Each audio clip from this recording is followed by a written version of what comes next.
Steel Toe Morning Show.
Good evening, everybody, and welcome to the Steel Toe Evening Show. Matt's here. I am. Everybody get excited for Matt being here.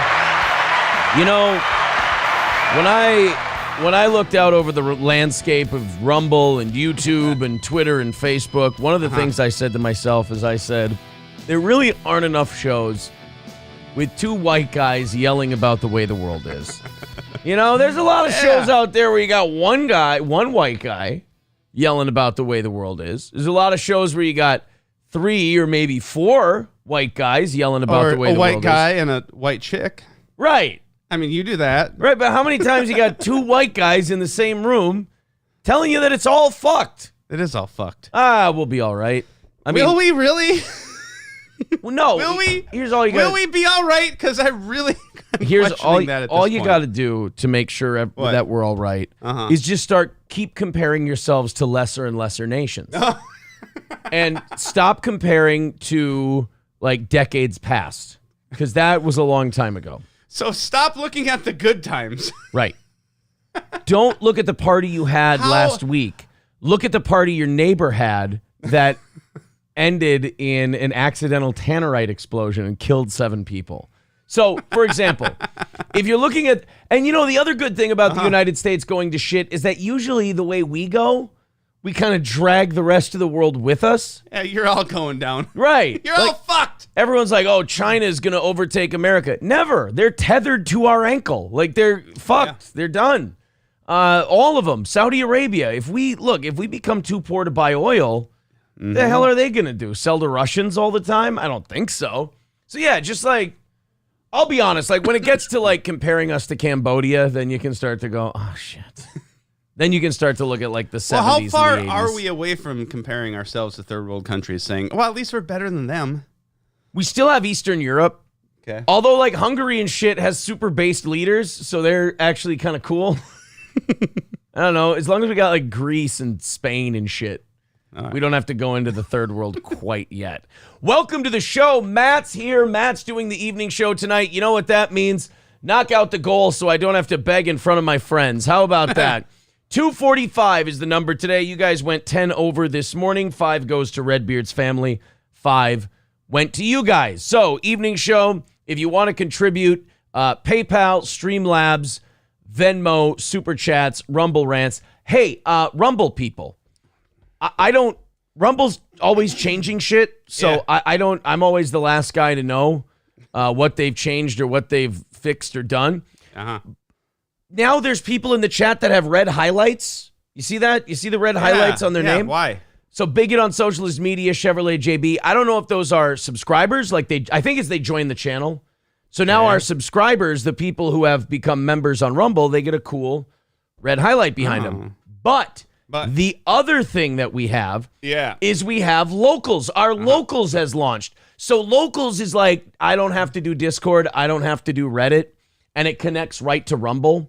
So Locals is a place where we can post chats and we can talk shit about ourselves and the show and we can bring up ideas for the show. The audience can post all kinds of shit they want to, pictures, audio, video, all this stuff.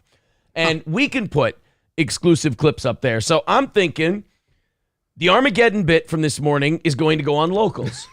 That was good. Then my second fight that I've been sitting on and I haven't known what to do with it. Yeah. It's going on Locals.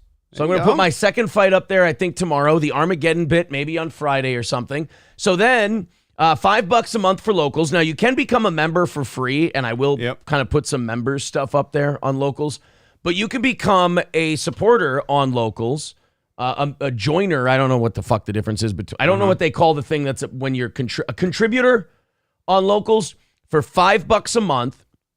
And we'll put all kinds of exclusive content up there because, look, if the economy's going to be shittier and my business depends on the economy and my business shittier, all I have to do if I want to keep the business going is just work a little harder and add a few more things, So if you guys dance, monkey dance. That's right. If you guys want to do a $5 a month Locals, I just got to spend a little more time down here uploading shit to Locals for you. So it's a quid pro quo. Yes, squid pro row. The only problem is I don't know how to, it doesn't tell me every time someone's joined on Locals. Yeah. Because every Local subscriber I'm removing from the goal. Gotcha. It's contributing to that. So, but it doesn't send me notifications. Well, I found out that 2 people had given us $30 on Locals, and I didn't know. So I got to go in and make sure that's the case. Well, don't ask me because of course I have no idea what Locals is. I know. Look, I barely know what Locals is. So we do have a link to that. I'm going to put it in both chats. Actually, if you're on Rumble, it's right below the actual stream. It links right to our Locals, and you can click on that and join it. There you go for the join the thing that the host doesn't know what it is. Yep. Click on it. Click on the link. Check it out for yourself, and then you can look for yourself, and then you can go, oh, this is nothing like what Aaron just described. But I'll join up anyway. Yeah, fuck this Derek guy, by the way. He's picking on my hairline. I've had the same hairline since high school. It hasn't changed, you fucking asshole. I keep saying the same thing to people. No, but I literally have. I know. Yours, have you really? Yeah, it's pretty close. Okay, yeah. It's pretty close. I got picked on for a receding hairline while I was in high school. I got picked on for that and being fat and obnoxious. And so very little's changed. I was just, that one F word not allowed to say here. They say it on UFC. We'll talk about that a little later today. Richard Christofsky starting us off tonight with $20. Says, more money for the boss and great to see Matt. Thank you very much. So that's going to put us at 230 for the night. And you know what? I am okay with a steady stream of money coming in and knocking that goal down slowly but surely and getting it down to 0. 230 away. As Balls Deep is saying, we're doing it. Thank you very much. Boy, I tell you what. So I hate Elisa Jordana because her Discord swatted us and everything else. Yeah. And I've been talking shit about her sidekick and producer being a pedophile who got arrested, turned himself in and said, yeah, I've been abusing kids forever. Literally, we played a clip of him admitting it to Elisa Jordana on Monday morning's show. And Elisa Jordana is just staring at her chat like the vapid, narcissistic cunt she is. And just, and he's like, I'm a sociopath. I'm going to be writing my manifesto soon and admitting to all the things I've done. If you want a copy of it, I'll email it to you. So, send me your email. I'll send you because that is... and he said it like 4 times. Yeah. Like, it is coming out soon. I am sending out my manifesto. And afterwards, and he goes, so what do you think about that? And she goes, oh, well, so-and-so says through in the chat, blah, blah, blah. I'm like, gosh. Ignored the whole fucking thing. You know how didn't hear a word he said. You know how serial killers operate for years and neighbors are like, oh, and people are like, how did their neighbors not know? Because they live next door to Elisa Jordana. And that's how you get away with just raping and murdering chicks for 40 years and nobody ever knows because you live next to Elisa. Her head's so far up her own cunt, she can't see anything. So now here's the problem I have. Now I've become like the hero of the fuck Elisa Jordana community. So now my Twitter inbox is just full of people like, I got shit to send you. A guy was in the chat this evening just before the show started. I got a bunch of new Elisa stuff for you. Then we Perry Caravello from Windy City Heat, who I love very much, is being abused by his handler, Tom. If you watch today's show, total piece of shit. Yep. Now I've become the hero of the anti-Tom community.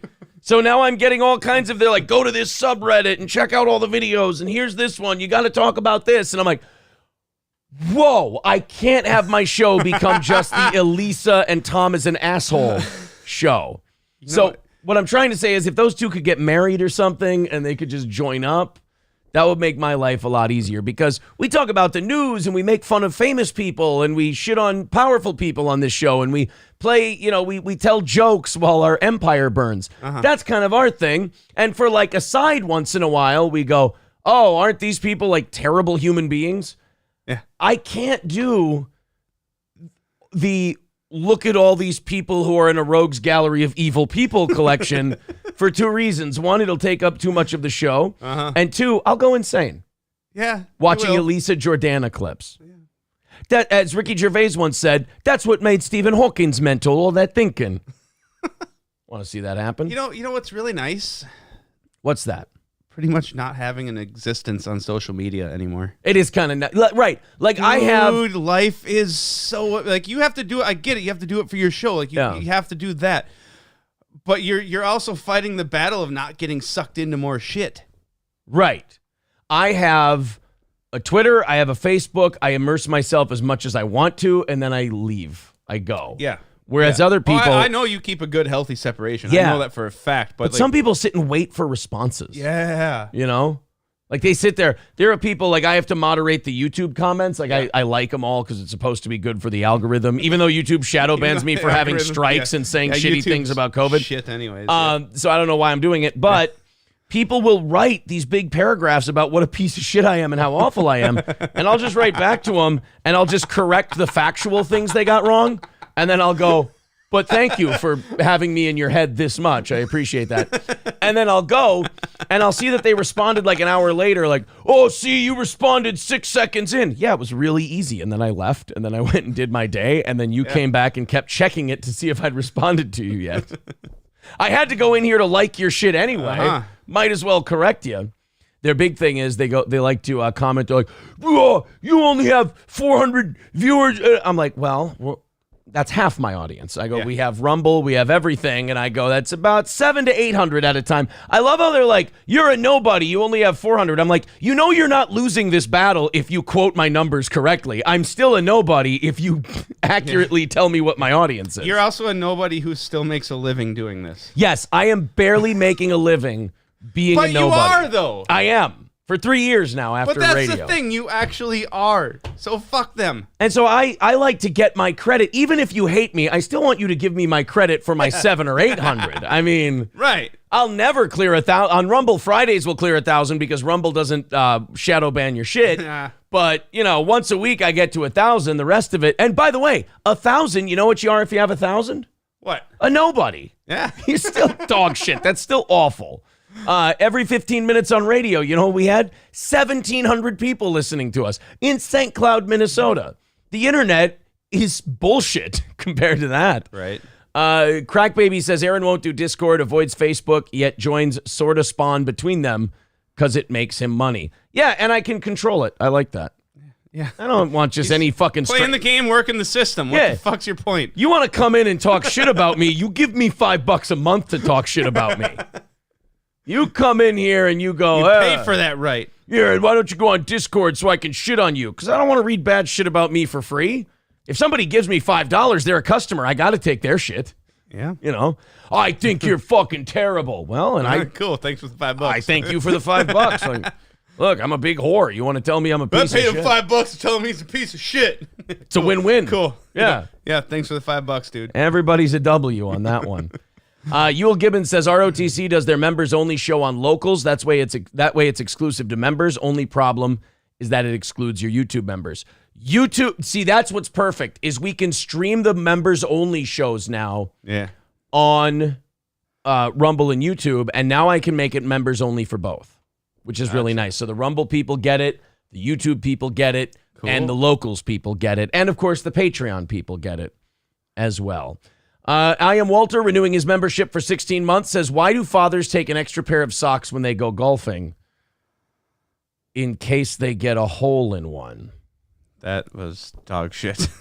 You are Mexican and ugly. There you go. Roots says, at least this guy isn't out of your league, Aaron. Good to see you finally realizing that April was too good for you. Cute. I support you guys. Thank you.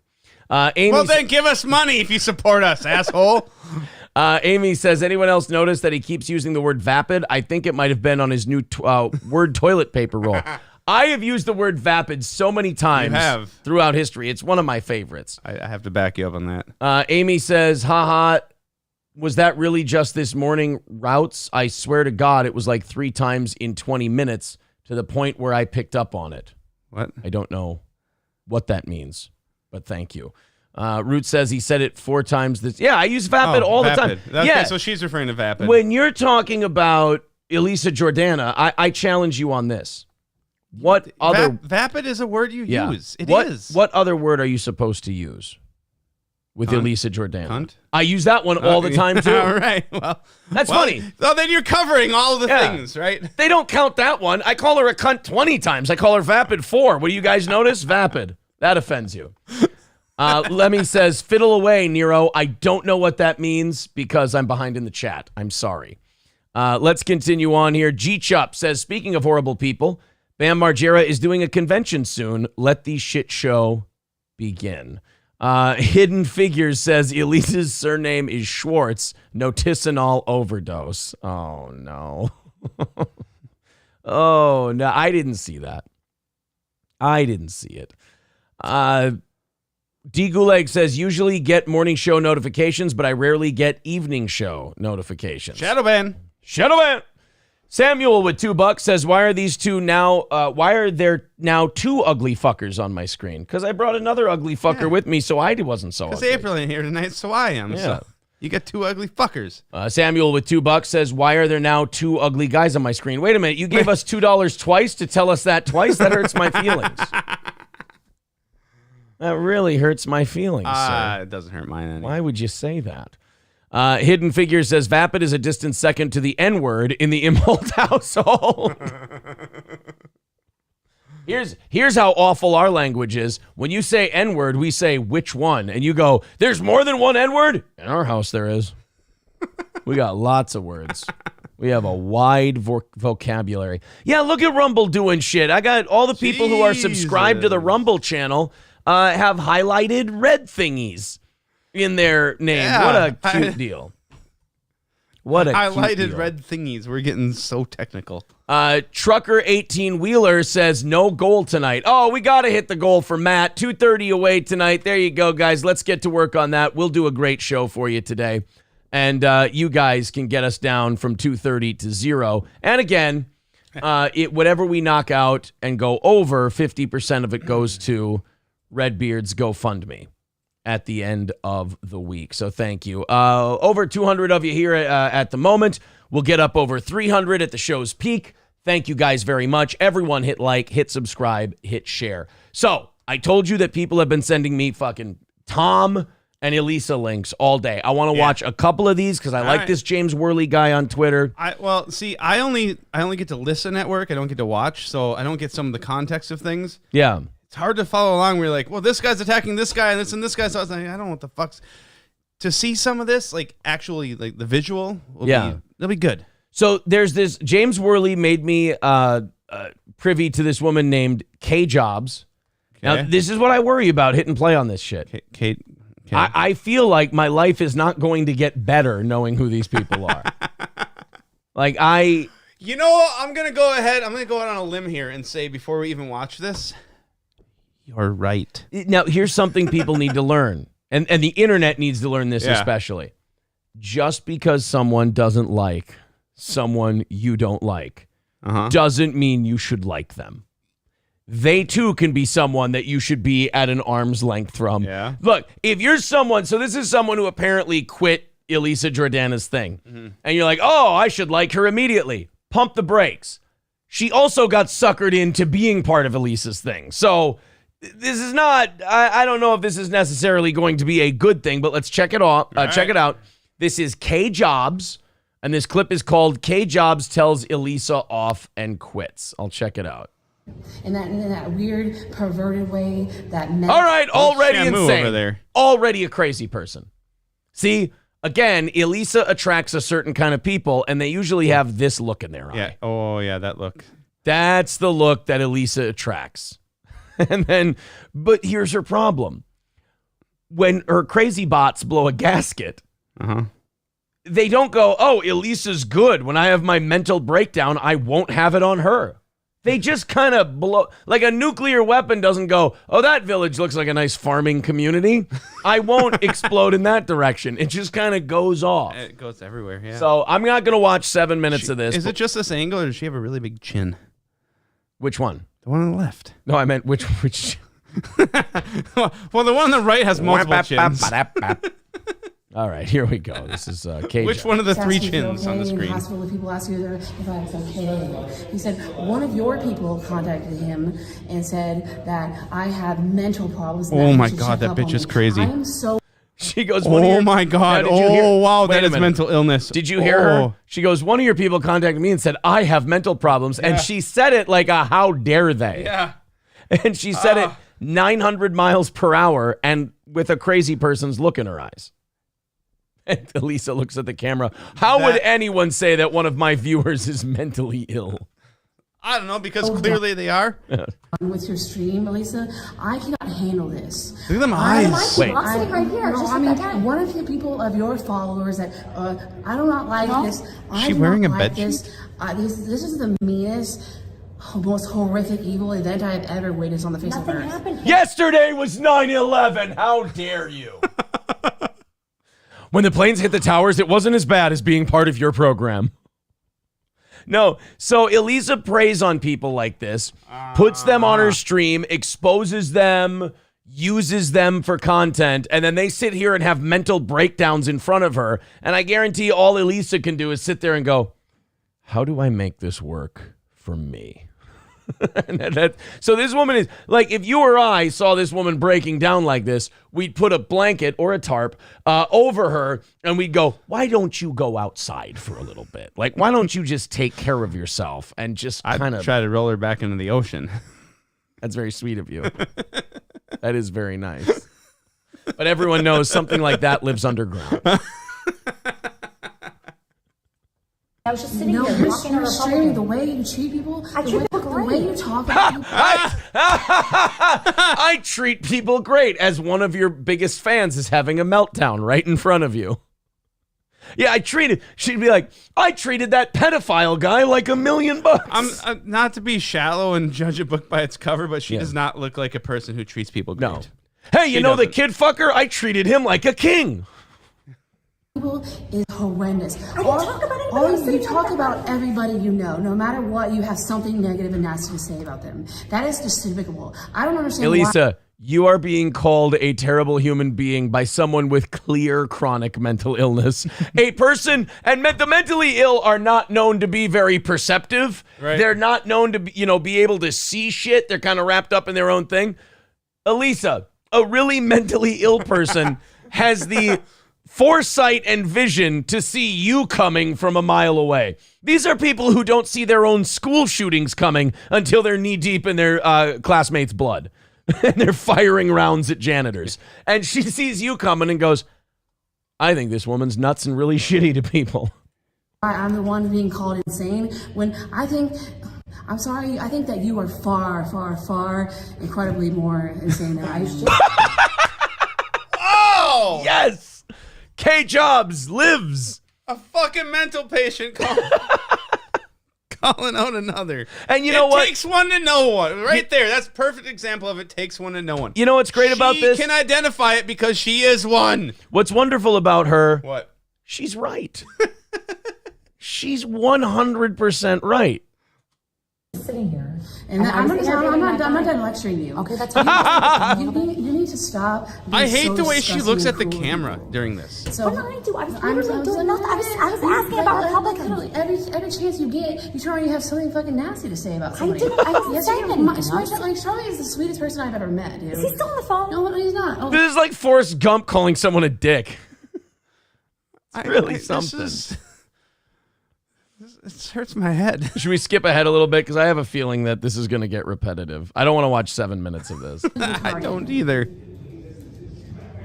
Wait, I just missed something. I didn't even see it. I'm not even going to argue it because you're being absolutely retarded.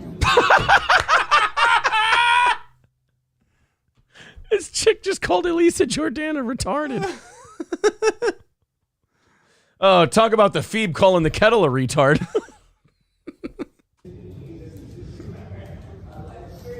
Yes, Charlie.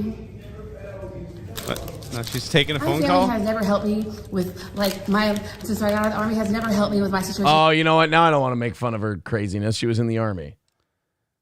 So, you know. Yeah, but was it the reserves?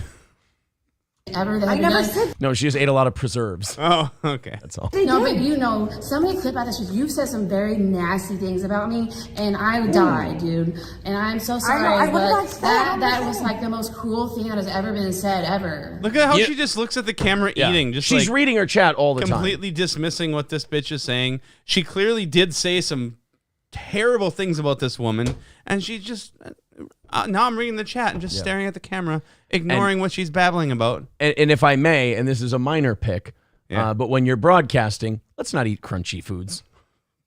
I mean, look, I know we're having a battle. This person's saying Elisa's crazy and she treats people like shit and she's retarded, and I love all that. Yeah. But no crunchy foods on camera, please. Plus, Elisa, it's going to make you fat and not pretty. And what did you I gave say? a little speech about how I have problems and how this must have happened with all of my people. I have no friends, and that you're the only one there. Look, broken clock twice a day, right? I mean, You're virtually the only one there. You're the only one saying, well, that's Weird because how you the asked 2 me to times a run day the fell country within the to same be your video. assistant and work for you, and you gave me absolutely two broken clocks finding their twice a day in the same clip. know anything about. You never said anything about making your life easier until I don't know. Until so you were absolutely in the wrong. You dragged me out here with knowing that and then you accuse me of she moves everywhere all the time. She doesn't know where she's at. my God. And then how dare you? How dare you not know what you yourself have no idea. You don't know what wanderlust is? How dare you? What? How dare you? What? I don't wonder what now. Wanderlaws? Now I don't know what any of you are doing. Wanderlaws? What?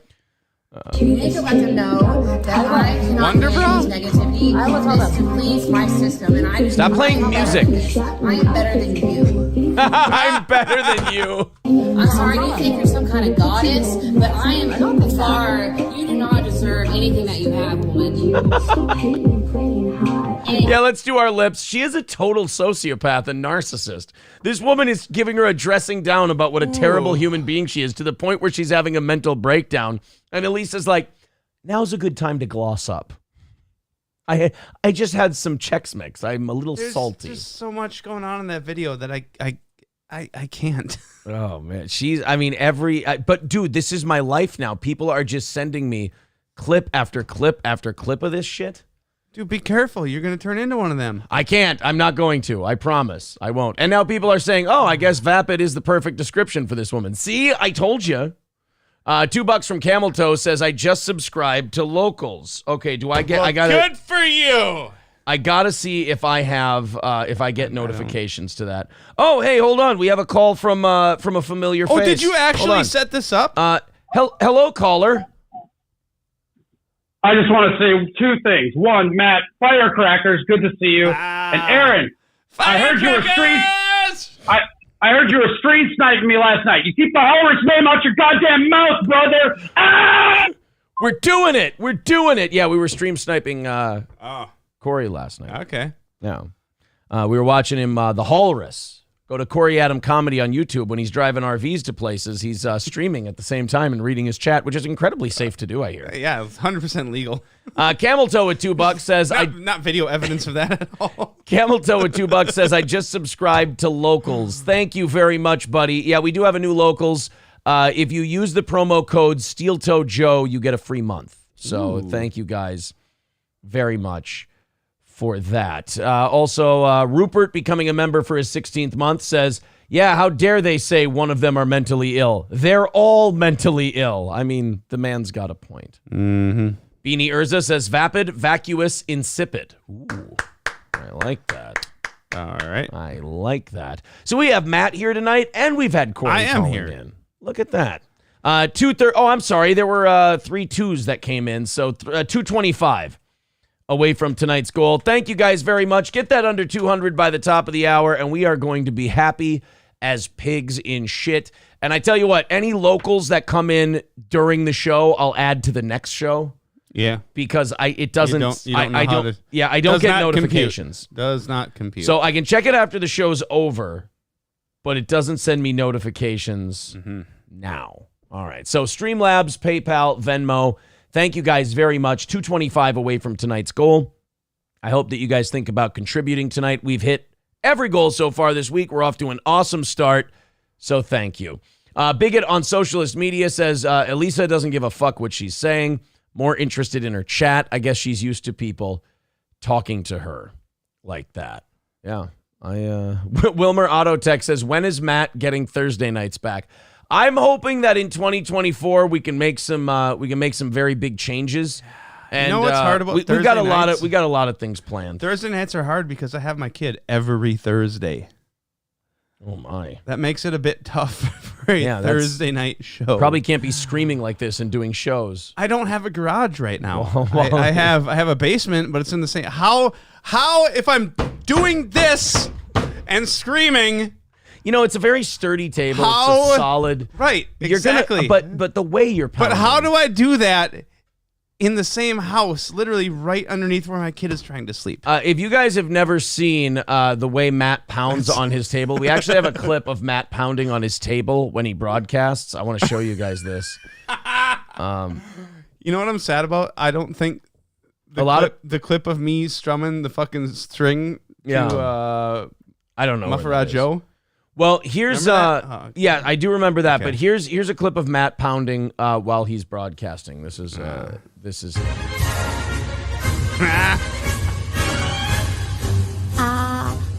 You look very Asian in this clip. It must be the screen resolution.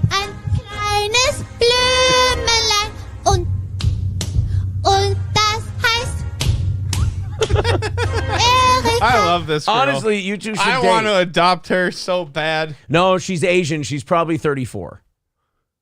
It's deceiving. Yeah, well, she's either 14 or 46. Isn't there some kind of thing where I can be like a guardian? I just date her. She's probably of age. Like I said, she's Asian. She's probably all right. Well, it just seems weird. She looks so young. You guys can sing German marching songs together. It'll be fun. You guys probably like the same racial slurs. Oh, I'm guessing we do. It'll be a good time. This is how Matt broadcasts.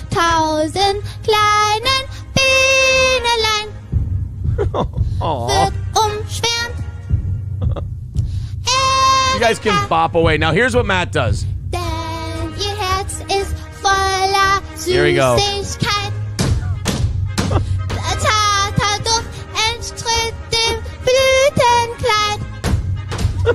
Auf der Weide blüht ein kleines Blümelein.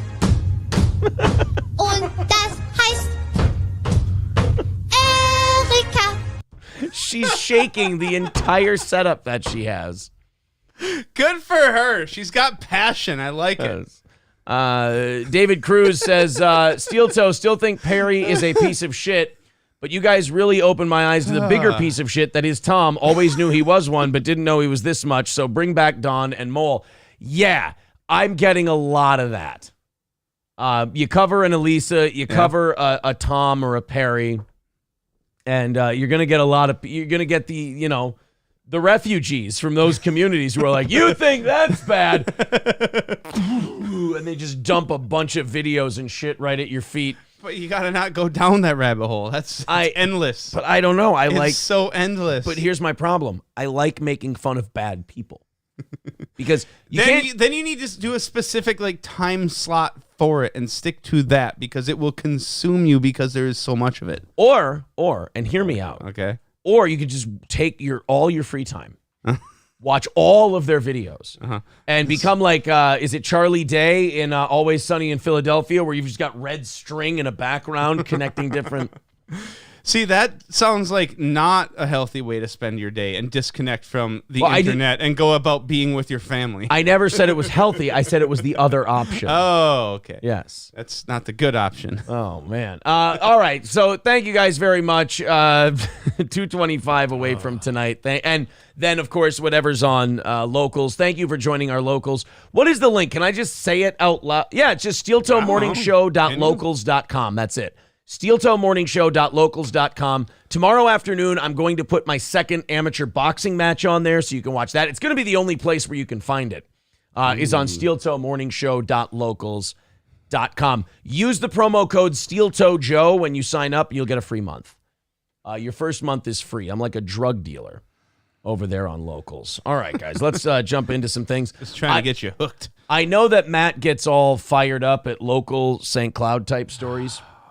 What are you going to do to me? I know that he gets... I get fired up at a lot of things. Yeah, a little bit ago... And I don't get to get fired up very often because I don't get to come on a show very often. Well, if we don't knock out the goal tonight, you won't be back, so don't worry. It's a money draw thing. Donate, you fucking assholes! So, we have the homeless thing here in St. Cloud. A few weeks ago, we were talking about it on the show. There was basically a little tent village that was starting. I got pictures of the tent village, yep. And it was as though the city of St. Cloud... No, there's two of them, though. Wasn't there two, I thought? Well, no, they have the one, and they rousted that, and then it moved to where the old homeless shelter was, and that's kind of what we're getting into now. So just look, I'm going to get you there. Right? I thought there was two going on. Don't get your blood pressure up yet. We're going to get you there. So... we had the homeless encampment, and to the city of St. Cloud's credit, they saw it like an oncologist sees a small tumor in a kneecap. And they went, if we just take it, if we rip it out now, it won't be unmanageable in the future. Like we've seen Portland. Yeah. So then they got rid of it. They got it out of there, and then all the tents went to the homeless encampment, the homeless shelter. Yeah. Lincoln Center. Now they have to decide, is the Lincoln Center going to reopen? Are we going to have this homeless shelter again? These fucking people got to go somewhere. Now, I always thought that instead of debating and taking time at a city council meeting and staffing a building and opening a building, you could probably just buy everyone a Greyhound bus ticket. In fact, Governor Abbott and DeSantis told me that New York City is lovely this time of year for those types of people. They sent 3 buses full of migrants up to New York, and now New York is like, look, we're rotting in hell, and we're not going to be able to do this. I don't know if you saw this, but the mayor of New York City has cut overtime for police. Oh, really? That's how they're trying to afford this migrant thing. So at a time where you're having shootings and stabbings and people beating the elderly in the subway, now you're going to stop police officers from having overtime pay so you can pay for the migrants that are coming in. I tell you what. Who are also the ones committing these crimes you just described. Well, I'm just saying that they're doing a wonderful job running that city. Yeah. They're doing very, very well. So wonderful. So I was just going to say, open the Lincoln Center. Don't put the rules of being drunk or high on drugs. Just let everyone come in there and see what happens. Social experiment. Well, they're not going to do quite that. Okay. But they did have a debate last night. Darn. And now, this is a city of, I think during the day when people are working, they tell us there's 200-some thousand people in St. Cloud. And at night when people go to bed, there's 75,000 people in St. Cloud. So the city council meeting being full of this many people, that's kind of a thing. Yeah. That's kind of that means that people are upset enough about something that they want to tell the city council, speak their mind, and tell them they're being bags of shit. Yeah. Well, residents on St. Cloud's east side flooded city council chambers Monday night. That's why there weren't more people there, because they just kept this tent stuff and this homeless stuff has all been happening on the really poor side of town. Mm-hmm. So the rest of us are just we're kind of tiptoeing over on our end of town. The poor side of town across from the Somali businesses. We're just sitting here going, just don't tell them we're here. Keep the shit over there. That side of the bridge. Yep. That's good. Mm-hmm. It is funny how that shit works out, too, because that homeless encampment was literally right on the other side of the bridge. Right on the other side of the river. You couldn't be any closer to the riverbank. Yeah. So they were on the bank of the river. They were literally, some of the tents were on a hill. Residents on St. Cloud's east side flooded the city council chambers Monday night to express their frustration and outrage after the city allowed a temporary hybrid tent shelter on the property of the Lincoln Center homeless shelter. So that's what you were thinking of. There weren't 2 tent communities. Okay. They just took all their tents and put them in the parking lot of the homeless shelter. Gotcha. So Lincoln Center is a low-barrier homeless shelter. What does that mean? Does that mean you can be shit-faced and high on drugs and you can still go there? Well, that's what I was trying to get at. Yeah, open it up. Dude, low barrier. Yeah, all the drugs and alcohol. Let them just flood it. Yeah, I don't care if that place smells like fentanyl crack. I ain't see what happens. It began operating during the pandemic when cities were forced to find temporary housing for homeless people, which worked out great. Oh, yeah. It was forced to close on May 8th after failing to comply with several issues, including installing a sprinkler system. Well, who gives a shit? If there's a fire in a homeless place, it's kind of just every man for himself. They don't need a sprinkler system. They're dumb. They'll try to drink it. Well, yeah, and if you're the one passed out because you're ODing on your fentanyl, tough shit. Then the fire won't hurt. Right. It'll be fine. Plus, they'll sit there under the sprinkler system. Well, you won't be fine, but you won't feel it. We'll be fine. We'll be fine, yes. They'll sit under the sprinkler system drinking it until they go, it's not vodka. I think I should probably get out. The flames are getting high. An administrative order on August 18th allowed an encampment that popped up near Veterans Bridge to move back to the east side. Officials claim where you belong. Officials claim they couldn't remove the encampment without offering a place to go and issued an emergency order. So the city gave Lincoln Center a temporary license to operate until November 1st while it works to comply with a planned unit development. So we're going to build, pods for them? I don't know. Just put the fucking sprinkler system in the building that's already there. How hard is that to do? There's companies. There are fire sprinkler companies. Take our tax dollars and put these degenerates into one little tiny fucking building. Do what you have to do to comply. Keep them out of our sight. I knew you'd start pounding. I knew this one would make you pound. It's so simple. Just do the thing that gets them off the street and out of our sight. We should have like a sponsored pound counter for when you're on, and people can bet on how many somebody can keep track of how many pounds that there are. Now, since homeless people started returning to the neighborhood, area residents and businesses say many of the issues they've been dealing with over the last 2.5 years are rearing their ugly heads, including numerous assaults. No way. Overdoses. Really? Trespassing. Huh. You don't say. Public urination. Well, when you don't offer them a toilet, you let them camp in the parking lot of the Lincoln Center. And more. Companies say their employees are scared. Some have spent thousands on security upgrades and fencing. Oh, that's fine. Yeah. All businesses have a bunch of extra money laying around these days. Yeah. Council member Karen Larson told KNSI News after the meeting she doesn't support allowing encampments. Wow, that's the bare minimum. And voiced concerns about how hybrid model affects the neighborhood. You can't have the cure be worse than the disease. I love that we live in a city where you can still call homelessness a disease.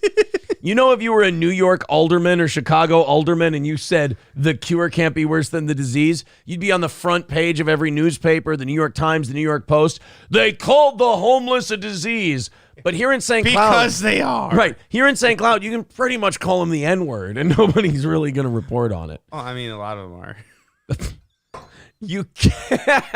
You can't make public safety on balance worse because of what you're doing with sheltering. How much benefit is there to this particular shelter in conjunction with what it's costing the neighborhood? Wait, now hold on. If I have this council member right, and she seems really awesome and based, is she kind of slow nudging us towards, why don't we just burn them all?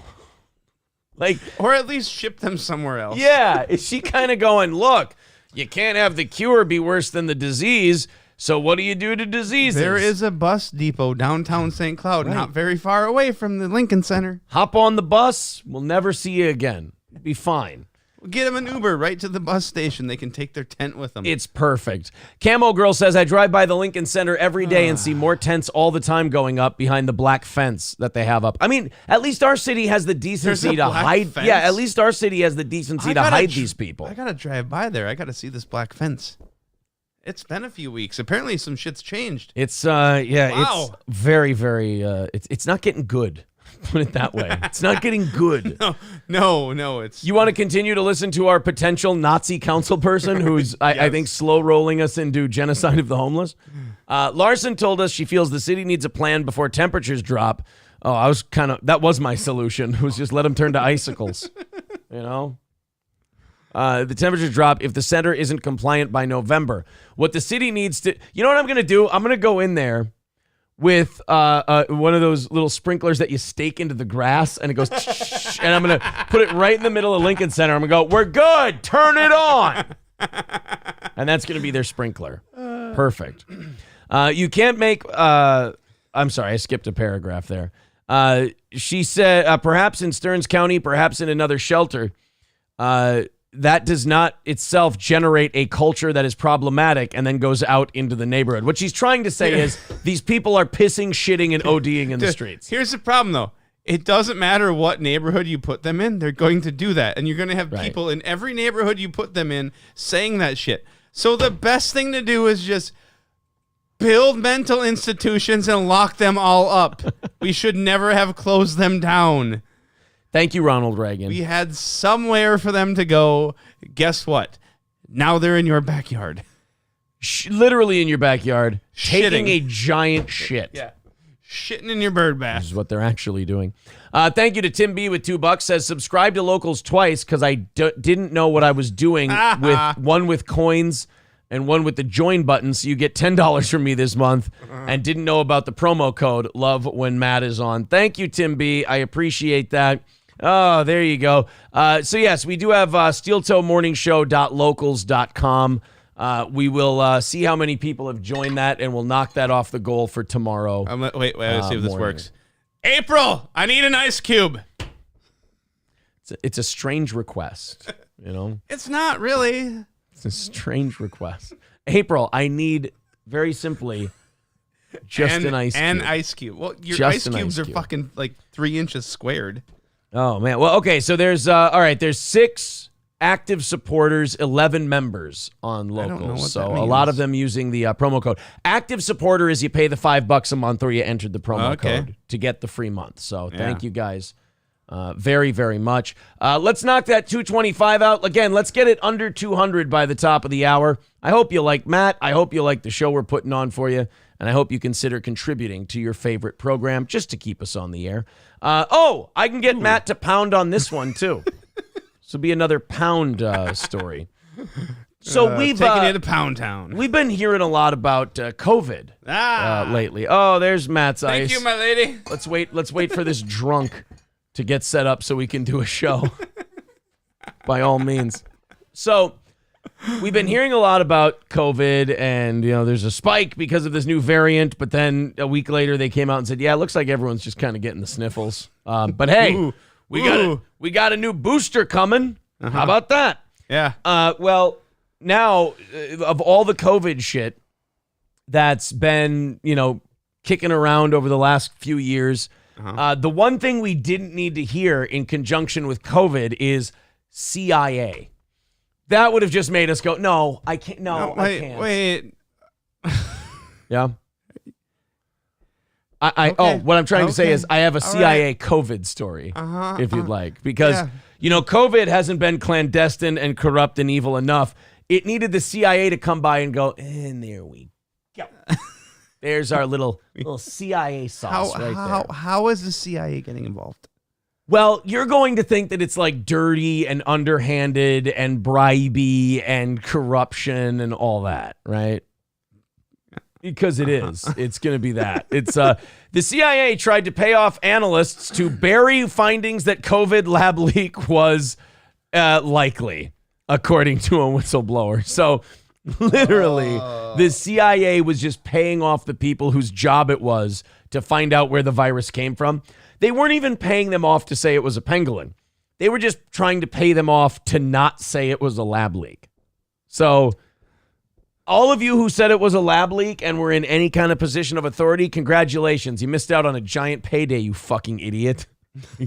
Could have cashed some sweet CIA checks and gone, no, I think somebody ate a rat and then shit it into a hooker's mouth. And then the whole world started coughing. I think is what happened. The Central Intelligence Agency offered to pay off analysts in order to bury their findings that COVID-19 most likely leaked from a lab in Wuhan, China. New whistleblower testimony to Congress alleges. Now, you see, to me, China is a communist country.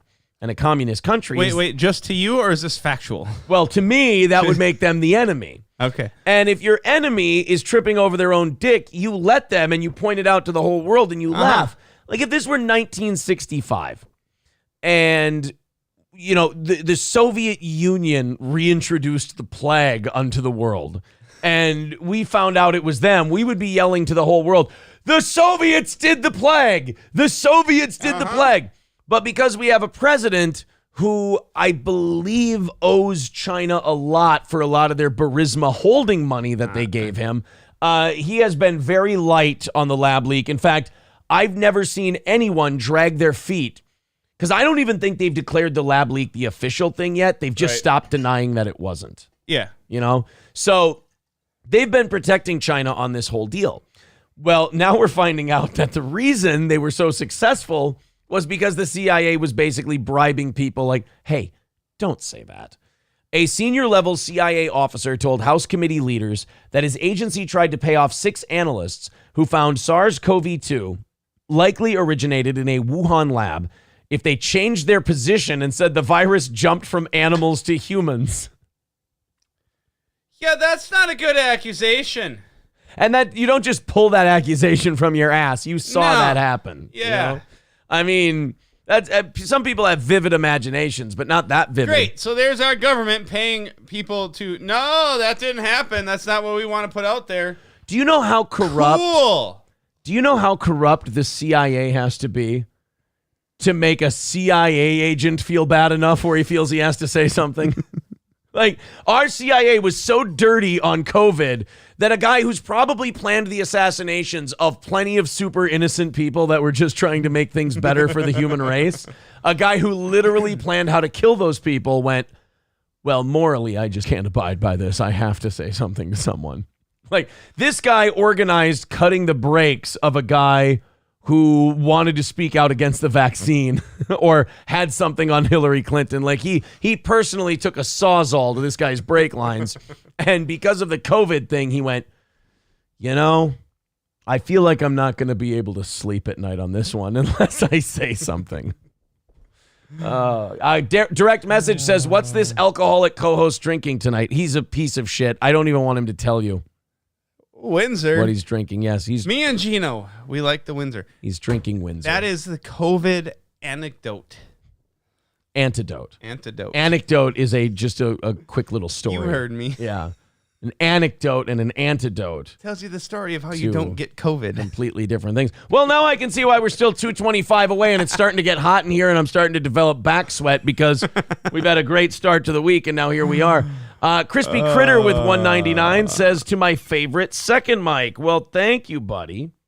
Appreciate that. Very, very cool. All right. So, yes, the CIA was trying to bribe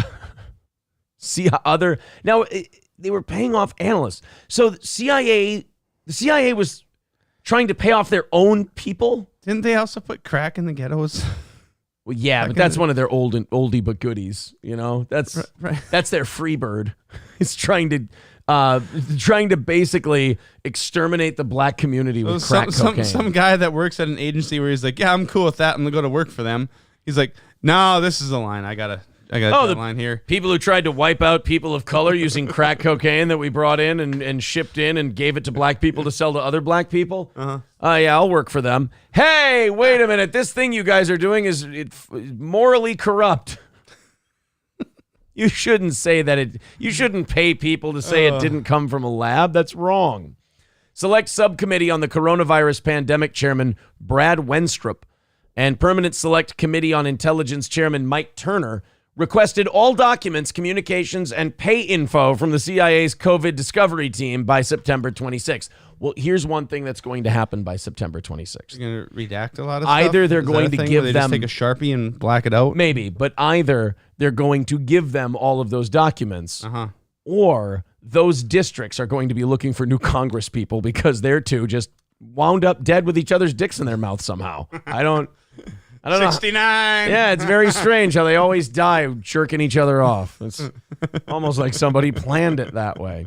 Thank you very much to Wildcard. He says, Wildcard Matt, don't drink that. Be better, and throws us $10. There is no better. There you go.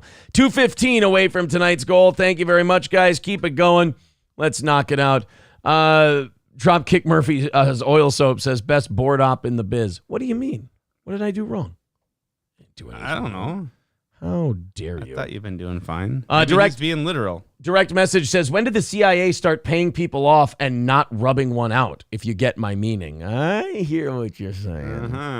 According to the whistleblower, at the end of its review, 6 of the 7 members of the team believed the intelligence and science were sufficient to make a low-confidence assessment that COVID-19 originated from a lab in Wuhan, China. So they had CIA analysts look into it, and those CIA analysts, 6 out of the 7. So this is like, in fairness, the same amount of doctors said that Winston cigarettes were great for your lungs. So, I mean, who knows? But 6 out of the 7 CIA people said, yeah, this came from a Wuhan lab. And the CIA just took out their checkbook and went, are you sure? And they were like, yes, I'm sure. I work for the CIA. I'm not taking that check. It probably came from the shut down bank account of some Saudi oil baron. And they went, nonsense. We would never freeze the funds of a Saudi. They're our friends, even though 22 years ago, they helped bring down the Twin Towers. And the Israelis, who are our friends, totally knew and didn't warn us and danced on top of moving trucks. And but you know what? I think America will endure. The 7th member of the team, who also happened to be the most senior, was the lone officer to believe COVID-19 originated through zoonosis. The other 6 thought it happened through Junosis. It's just it's different terms. That's all it is. Just different terms. How about that one guy? Boy, does he feel like a sucker. The guy who didn't think it was, because he was doing that thing where he's like, oh, I bet you that the CIA, the brass, will want me to say that it was animals, so I'll get on the good side of the brass. Only to find out that the other 6 got offered a sweet check to say what this guy was going to say anyway for free. Right. Stupid asshole. Aaron the Nutless Wonder Boy with $4.99 says, wish we could just tear it all down and rebuild, but the tech gap is too far when they can level a city with a button. It's shit like that makes me feel hopeful for the future. I wish we could burn it all down and start over. I agree with you, buddy. But they could just nuke us and make us all dead. Skeezy says, vote extra hard this election season. That's all you have to do. Just vote really with your super mail-in hard. ballot when everything's locked down again. Yep. And we talked about this. I don't know if you caught this morning's show. I did. Did you hear about that guy in, I don't know, I can't remember if he was a Cleveland guy. No, the Wisconsin guy. Who they were testifying in California. There's this lawyer who might lose his law license. Yeah, I did catch that. This guy testified. He analyzed Wisconsin's voter rolls, and he was like, yeah, none of this shit matches up. You've got millions of people more than the system says you should have eligible to vote. Yep. This is fucked up. And he provided this report to the Democratic governor and Democratic attorney general. And wouldn't you know it, they said, total bullshit. Yeah, weird. But this guy gave this in open court. Like, he provided this stuff as evidence. I couldn't find one news agency that reported it. I had to go to, like, Bloomberg Finance Weird. News. So not even Fox? No, not even. That all these right-wing, the same idiots. You're the same as the left, the lefty retards. Well, yeah, Fox is just. Fox is they're garbage. just the right side of the establishment coin. Yeah. Like, MSNBC is as left as the establishment will let them be, and Fox is as right as the establishment will let them be. There was one guy who thought that Fox really was the conservative alternative in media, and he found out the hard way what happens when you decide to push that. Yeah. And that's Tucker. And now he's interviewing fucking Larry Sinclair, asking him how Obama's dick tastes, which I think is awesome. I absolutely love. I endorse it 100%. Where? Uh-oh. My Stream Deck is really slow tonight, guys. I don't know what the... might have to shut her down and restart it. Obama and Larry really Sinclair had a steamy love affair. That was quite the delay. Yeah, right? Wow. Thank you guys very much. We're not quite at 300 yet. We are at about 275. So keep hitting thumbs up. Keep hitting like. It's not Rumble's fault this time. The YouTube is down.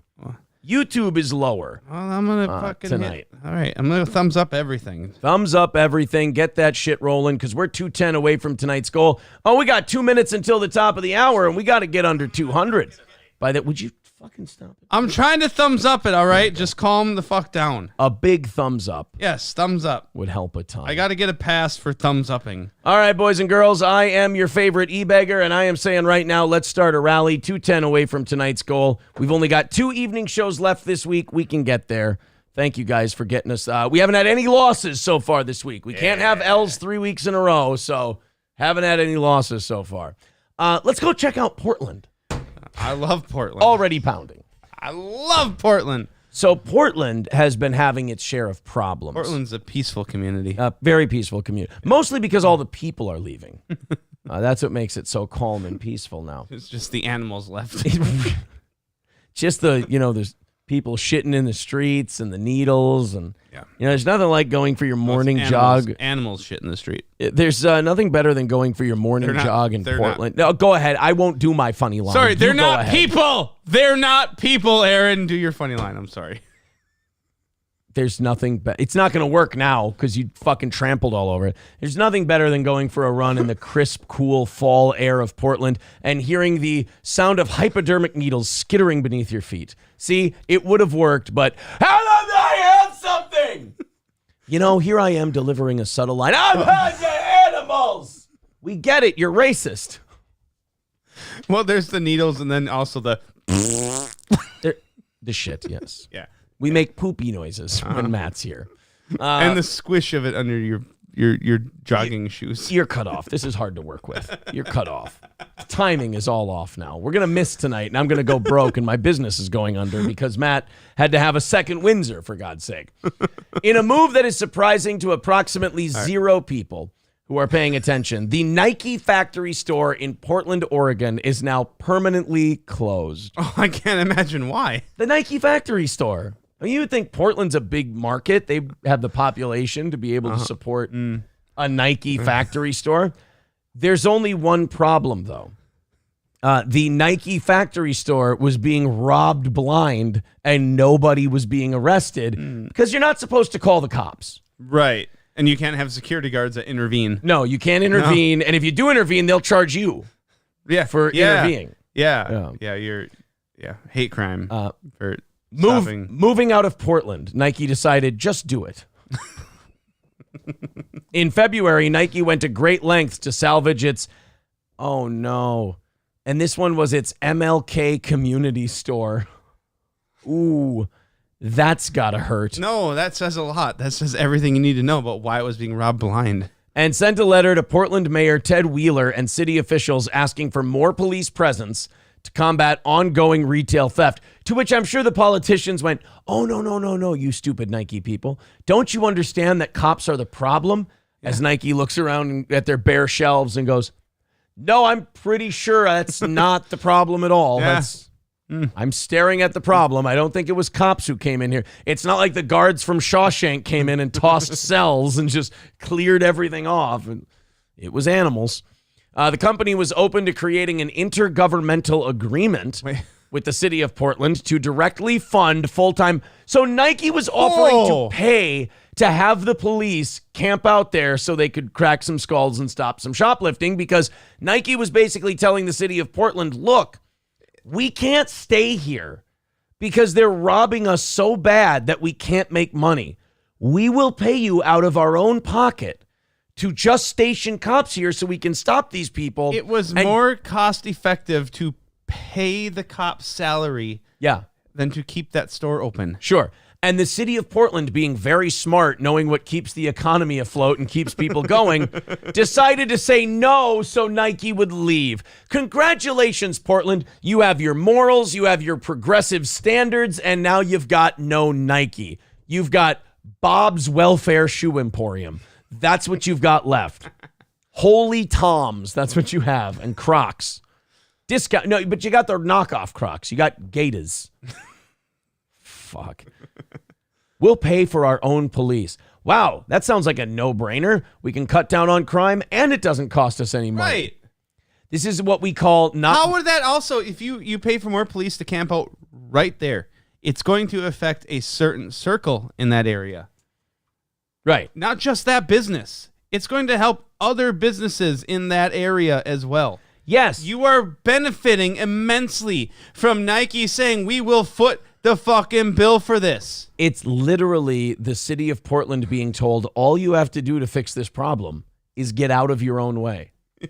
You have to take our money. We'll pay for it. Yeah, you take our money, we'll fix the problem for you. And they went, nope, I think we've got this thing under control pretty good.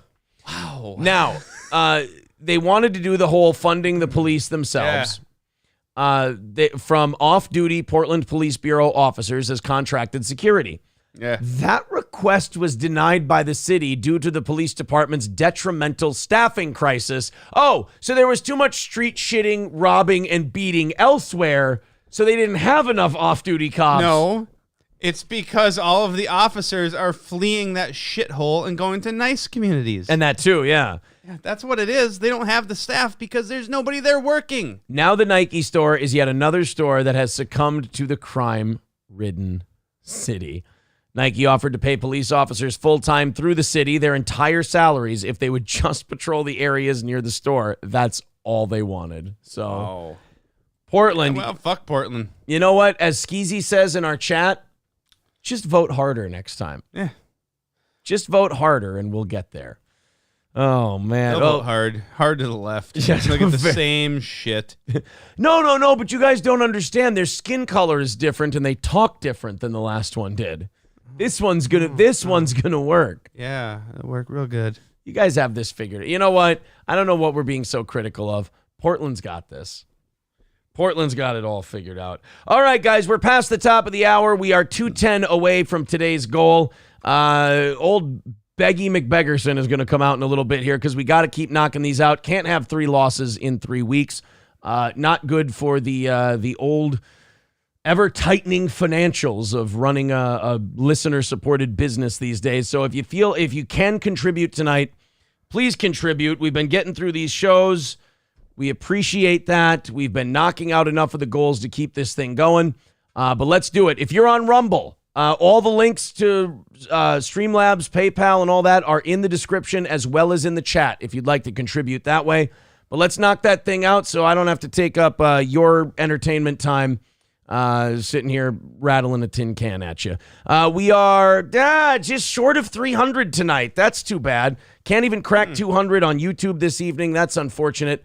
I guess pray harder for the old steel toe.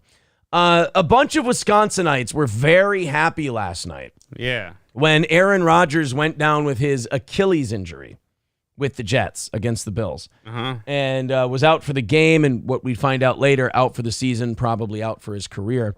A Wisconsin bar had offered this season that every time the Jets lose, they would pay the bar tab. So this is actually kind of brilliant because the thought was with Aaron Rodgers as their quarterback, the Jets would win more than they'd lose. So all these people would run up giant tabs on game day thinking if the Jets lose, basically it's a gamble. If the Jets lose, we get our tab covered. Right. But if the Jets win more games than they lose this year, then the bar will come out ahead because people will overdrink so much. So definitely encouraging people to overconsume. And drive home drunk. Yeah, which in 49 states is really frowned upon. The one that's not is Wisconsin. Yeah, apparently. So this is a funny news story to watch because Aaron Rodgers went down. The whole bar was like, fuck yeah, let's load up. Let's buy all our booze. This is awesome. We're getting it covered. Let's see how it went. We're just going to keep going. Another condition is Aaron Rodgers must start the game, but the rules say nothing about him having to finish it. So there's a loud roar when Rodgers leaves the game hurt in the first quarter. The fans say it's nothing personal. I mean, I'm not necessarily opposed to Rodgers, but I'm really happy. But free booze is free booze, and I'm a raging fucking alcoholic, so I'm going to get fucking loaded tonight, and the bar's going to pay for it.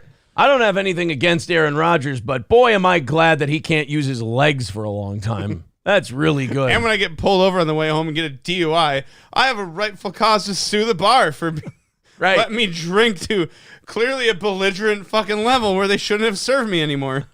tonight I'm thinking with my wallet instead. Still. Remember that now. Remember that when we check back in later. That guy's thinking with his wallet, and with Rodgers down and Buffalo being one of the best teams in the NFL coming into this season. Yeah. This guy knows that it's free getting shit-faced on a Monday night. Some say they'll be flying high regardless of the outcome because after Sunday's game, they're in love. I think we can work around that, especially after Jordan Love's performance yesterday. They're I'm in not love. too down in Jordan the dumps Love. after that. So. Much. Enjoy. And the mood has changed considerably. That is because the Jets just won the game. All right. So this guy's like, it's like he's reporting from a gubernatorial election where like the polls just took a bad turn.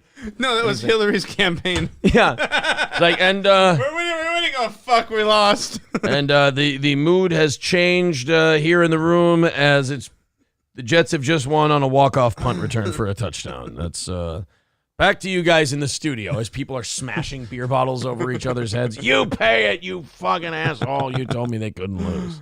On a long touchdown in overtime, you can take a look. This guy's looking at his bar tab and looking at the score. He took all the money he thought he was spending on fucking White Claws. He's got pull tabs, too.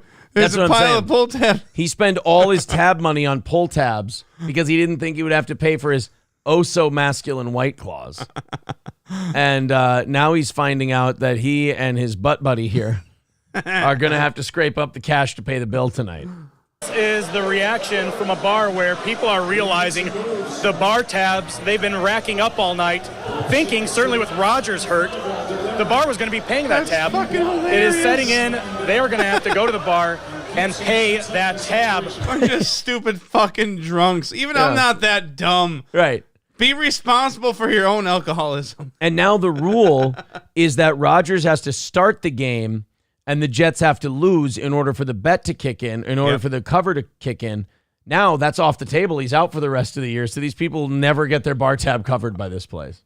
Oh. And the one night that Aaron Rodgers started, these people ran up massive bar tabs because he got hurt in the first quarter. Look at that dude behind him. He's shell-shocked. Yeah. Oh, fuck. Man, I better put my chew on the credit card this month. That's where we're at. This offer is going to be in effect for another 12 games this season. As long as the Jets and Packers are not playing at the same time, this Jets lose, you win promotion is in effect. Tonight, Bill and Natalie, the house won. Will you roll? It sure did. Good gamble on the bar. Make some fucking money. The only thing is now it's done. So now they can't do it again this year. They can't keep making a little money on the Aaron but Rodgers it's a bar. thing. It'll make money. They got a good bonus that night. That was a good. I gotta believe that was a good bonus. And they'll still be fine because every time there's a football game, people are gonna be there drinking and spending money. Rusty Grammer says, if we hit the goal, can Matt return full time? I mean, he can't return full time, but I'm going to have him back more if we hit the goal versus if we don't. If the numbers and the goal are a fucking disaster. Yeah, if you fucks can't hit the goal when I'm here, I'm not going to be back here because I'm a fucking lame duck. Hey, don't worry, guys. We hit 300 for the night. There we go. YouTube made that climb up over 200, and we're up into the 300s now with another 100 over on Rumble. Thank you guys very much. But hey, Streamlabs, PayPal, Venmo, Super Chats, Rumble Rants, whatever. We are still 210 away from tonight's goal, and we've got about 40 minutes before we've got to rattle this offering plate and try to make some chicken salad out of this chicken shit, if you will. So please, donate. We are a listener-supported show, so we are e-beggars by nature, and we need your money to survive, and I am not ashamed to say it. We've needed your money to survive for 3 years, and we just want to keep doing our show. That's it. So Aaron Rodgers gets hurt last night. Yep. And this story is by far the weirdest one I've seen. Okay. Covering the Aaron Rodgers thing. Some guy got his Twitter account suspended, and I went looking. And by the way, suspension is such a weird word on social media sites because we're suspended from Twitch, and that's a permanent, like, we're gone. How is that going for you? Well, and then on Twitch, when you get suspended for 3 days, that's a ban. Yeah. You're banned for 3 days on Twitch if it's temporary, and you're suspended if it's permanent. The internet doesn't know. This is how the internet makes people stupid. Internet doesn't know words. Suspended means temporary. Hey, you're suspended for 3 days. Banned means you're banned. You're done. Yeah. You know? You're banished. So, this guy suspended on Twitter means you're out. You're done until they tell you can come back. This guy got his Twitter account suspended because he made a prediction that Aaron Rodgers would get hurt. Now, unless Twitter believes that this man's a wizard, you can't suspend his account for predicting an injury, as creepy as it may be. Because A, if he's not a wizard, then it was a harmless prediction that may have come true. And B, if he is a wizard, he'll just give himself his Twitter account back. It's football. People get hurt. It fucking happens. I don't. How is that a thing that you're gonna shut down someone's account because they're like, oh, he might get hurt. Look, and he got hurt. He's playing football. In this contact sport, I believe that someone may hurt themselves tonight. Or someone may get hurt because of somebody else's actions in this contact sport. Thank you very much to Camo Girl wetting our beaks a little bit. Thank you with the $4.99 says, here's some money for having Matt in tonight. Yes, I am totally blaming Matt if we do not hit our goal tonight and don't make any money. I am blaming Matt and holding him totally accountable. So this parody account on X was banned after predicting Aaron Rodgers would suffer a season-ending injury with eerie precision. Now, this was the tweet that Daddy Zaslav had. It's an account spoofing Warner Brothers Discovery CEO David Zaslav. It said, Aaron Rodgers is going to tear his Achilles on a rain-drenched MetLife turf in 2.5 hours, the account said. Clearly, he's a wizard. He wrote it at 6:01 p.m., about 2 hours before the 8:15 kickoff. By 8:30, the 39-year-old Jets savior was carted off the field after going down with an ankle injury. So the tweet was at 6:01. That in 2.5 hours, Aaron Rodgers will tear his Achilles. No, in about 2 hours. He said 2.5 hours. So 2.5 hours, he said he's going to tear his Achilles. Did that at 6:01.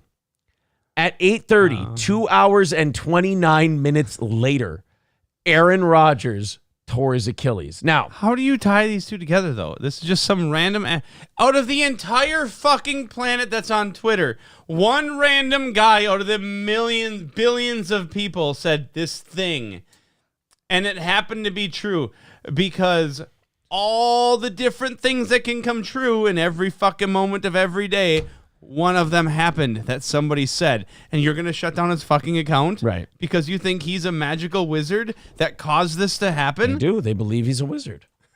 I mean, and I guess now the burden... Wizard or lizard? Is he a lizard person? Well, the burden of proof is now on us to prove that he isn't a wizard. Because Twitter has found him guilty of witchcraft and alchemy, and they've banned him from their platform. For being I'm glad to not be a part of Twitter. An alchemist.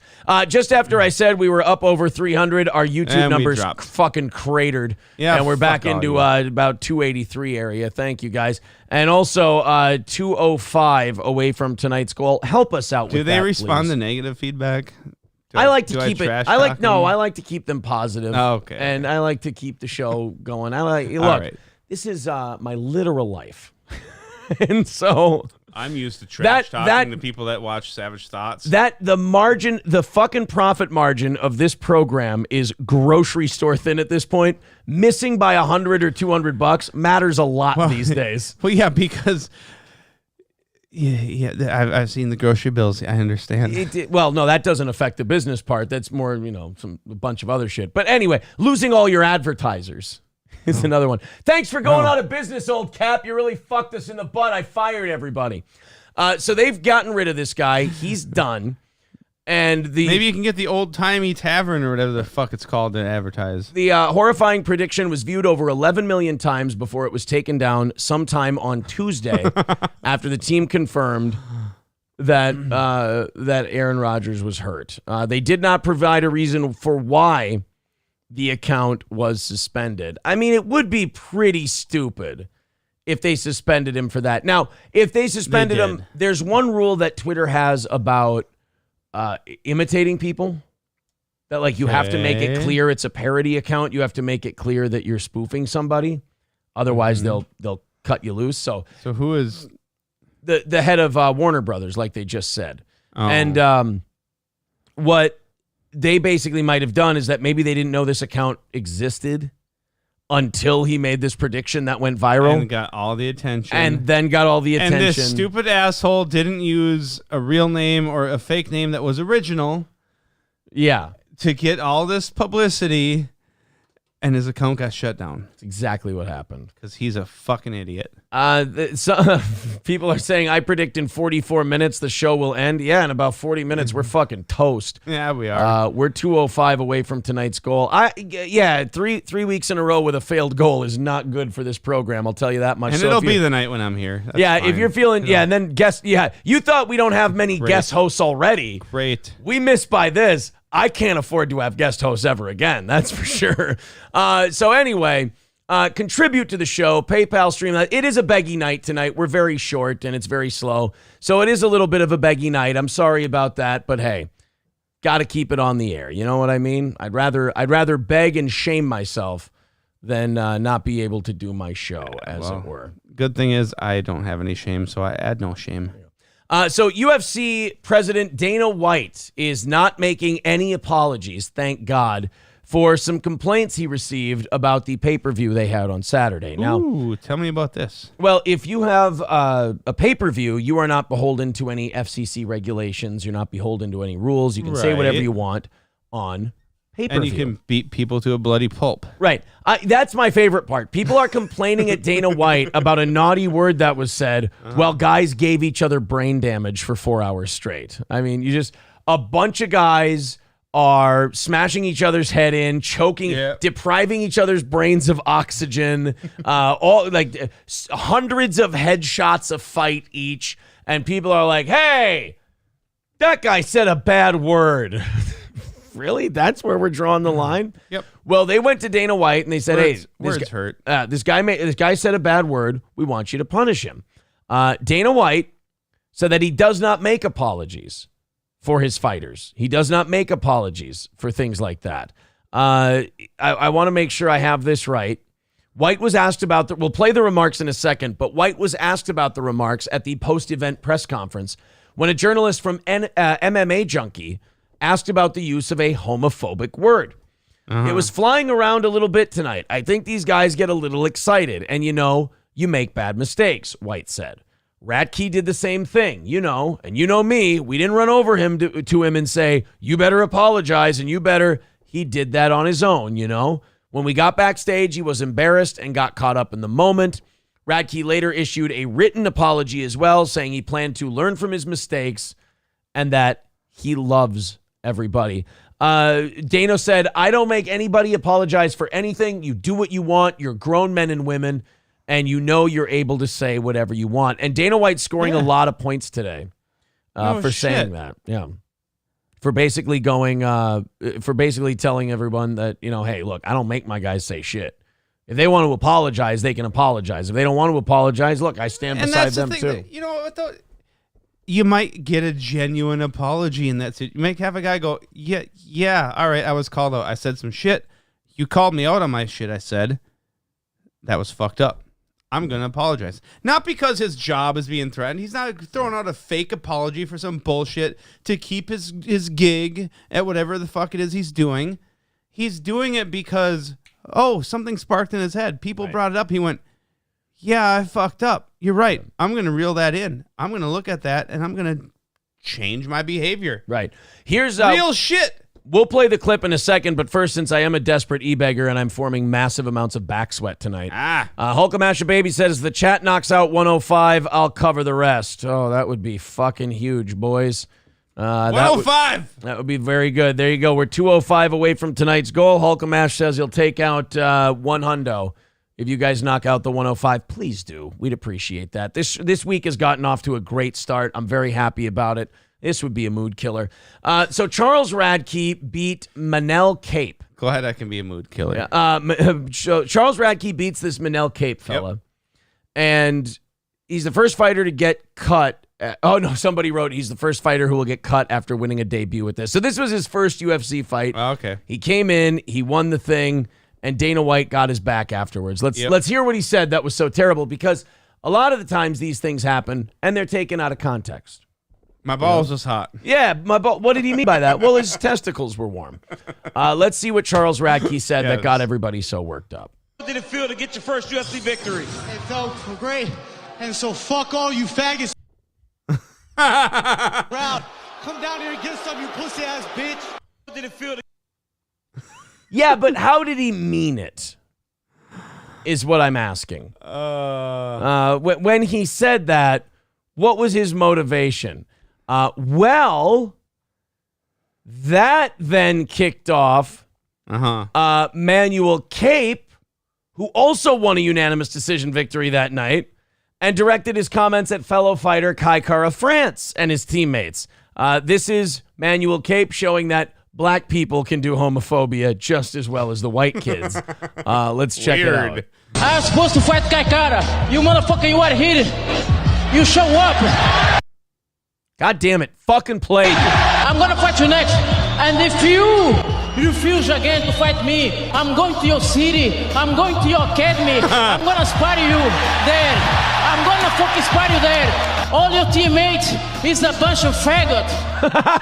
There's something about that accent saying that word. So there you go. By the way, the white guy apologized.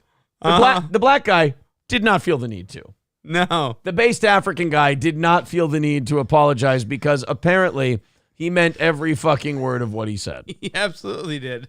He thought that guy and his whole team. That dude did not say one word he did not 100% mean. Exactly. You know exactly how he feels. I respect him for that. Oh, wait, no, he did. He did say, yeah, I'm sorry for that. It's emotional, during the fight, during the interview. We are all emotions. We say things that we didn't want to say, but for those who feel bad about that, I apologize. No. That's a cop-out right there. For those who feel bad about that, I apologize. He doesn't feel bad about that. I like that guy because he's apologizing, but at the same time, he's also kind of going like, look, if you were offended, then I'm really sorry. But if not, I still think his team is a bunch of gay F-words if they don't show up to fight. I like him. Captain Caution with $5. All Holy right. shit, did we need that? 5 more doll hairs. Mike Curb becoming a baby boot. Thank you very much for that. We are at an even 200. Hulkamash says if you guys get it down to 100, he'll knock out the rest. Streamlabs, PayPal, and Venmo, all the links are there in the chat. Very slow night tonight. Matthew Jenkins with $10. Thank you very much. We're a little bit closer. 190 away from knocking this thing out. Is he related to Leroy Jenkins? Yes, they could be. They could be related. 190 away. Let's keep getting that down. Let's knock out a W tonight. Those YouTube numbers are all over the goddamn place. We were back up over 300 again for a little bit.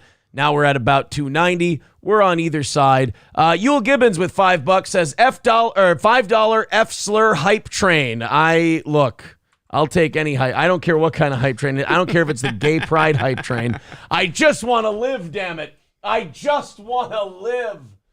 Oh, on we go. This is going to surprise everybody. I like to bring surprising news to people. Not stuff that they see coming from a mile away. I like surprises. I like to bring people surprises on this program. Randall B with another $5. Right. It is apparently the F slur hype train on Steel Toe tonight. The only way I can make enough. Yeah. Ain't that F either. The only way I can make enough money to keep my show on the air is just appeal to people's hatred, apparently. But thank you guys. Hatred very and much. bigotry. That's it. 185 away from tonight's goal. Let's go Rumble as well. Get in on this shit. You need a whistle. Yes. Oh. Here. Yeah. It's a $5 gay slur hype train. There you go. There we are. Let's hammer this thing out, boys and girls. 185 away.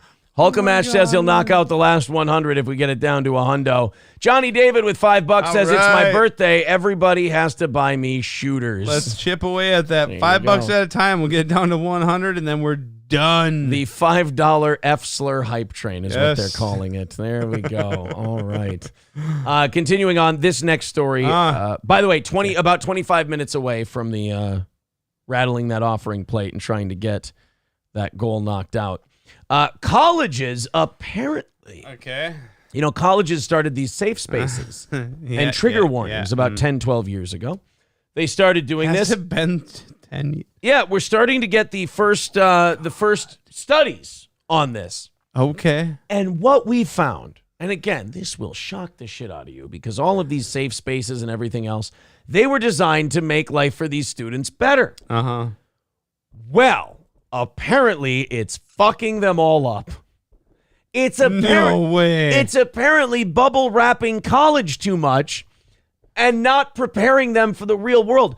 I just wish every person with half a brain would have ranted about this on whatever platform they were on and tried to warn us about this. I'm not even going, nobody should You mean take... from a guy that had a real radio show with thousands of listeners to some guy in his fucking garage with 32 listeners? Nobody should take credit for this and say, oh, I called it. Anyone with an IQ over 75 called this. Yeah. We as an Earth get to claim a victory. And it's not even a victory. People are like, oh, we can claim victory on this. The fuck you can't. We got to live in the world they made. Yes. They fucked up. Now we got to deal with this. Yeah.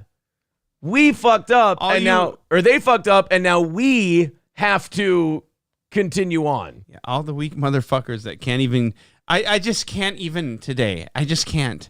I can't even. It's a lot. I can't. I can't. Adulting. So then we just go through a fucking work day. And then the colleges decided, well, instead of telling you that, no, you kind of have to, they went, no, we'll make it so you don't have to even. These aren't people that have had real, actual trauma in their life. Yeah. These are just weak, just terrible, disgusting, I can't even human beings. Well, and it's not even You've that. had nothing happen that is actually hard in your life.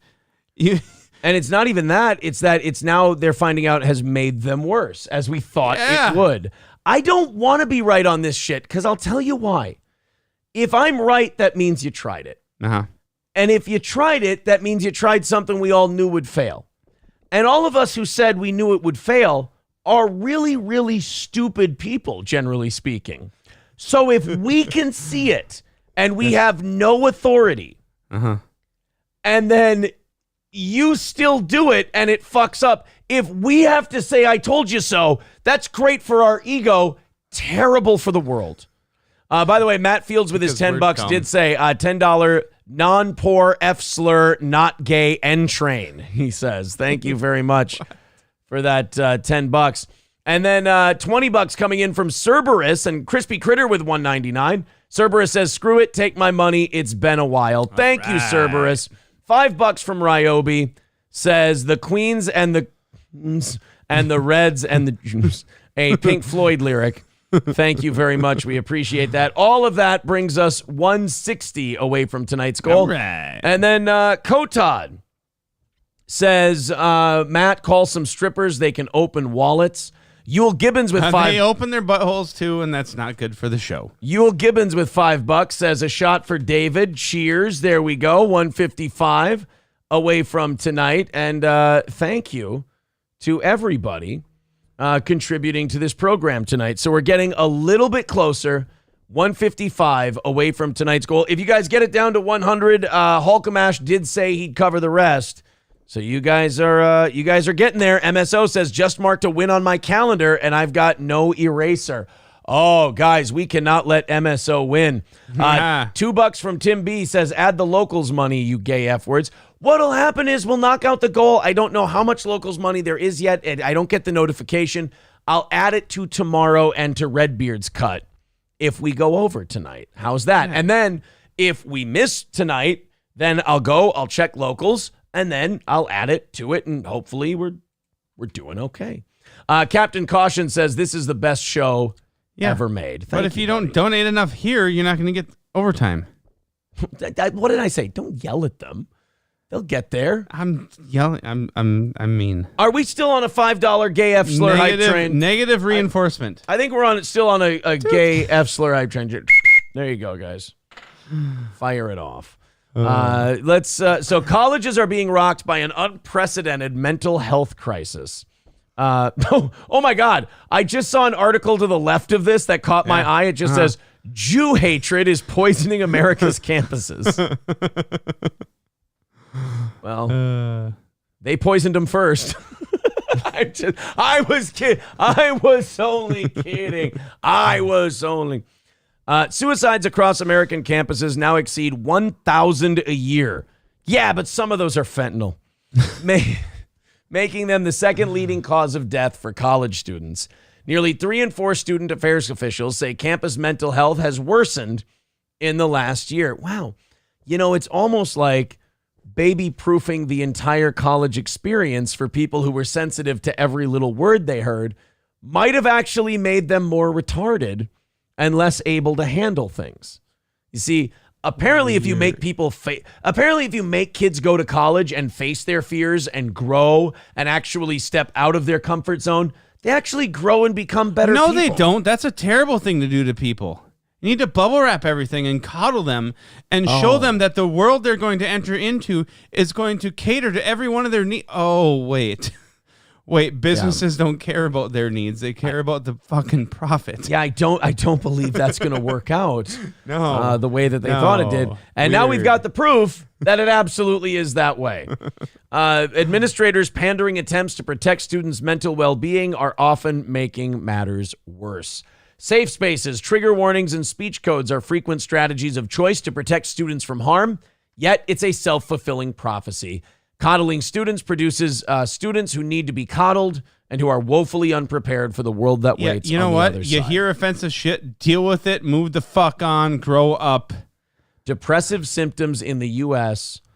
among 10th and 12th graders. Check out this graph. Oh, my God. Right here, it started taking off around 2010, which is funny because right around 2010, I remember the speech codes and the safe spaces and all of that shit starting to... And now look, we've got basically about 50% of high schoolers now thinking, I can't do anything right. You got about 50% saying, I do not enjoy life, where it was down around 20% around 2010. Yeah. Very interesting. The data was collected before the shutdown of the COVID pandemic. So this was before COVID they got to this point. Oh, my God. Could you imagine them numbers now? Oh, boy. You guys, I don't mean to tell these schools their business, but, you know, and I'm not much of a reader, but it does seem like you really fucked this up. It does seem like maybe you guys, just slightly, maybe took a little bit of a wrong turn.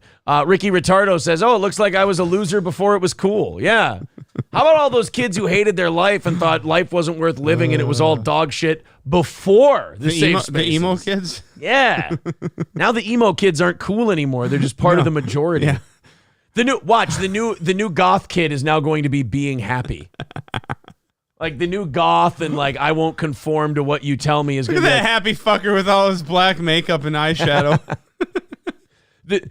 Hey, those are the, like, I want to go back to my reunion and like, hey, let me see the school. Let me show me what kids are doing now.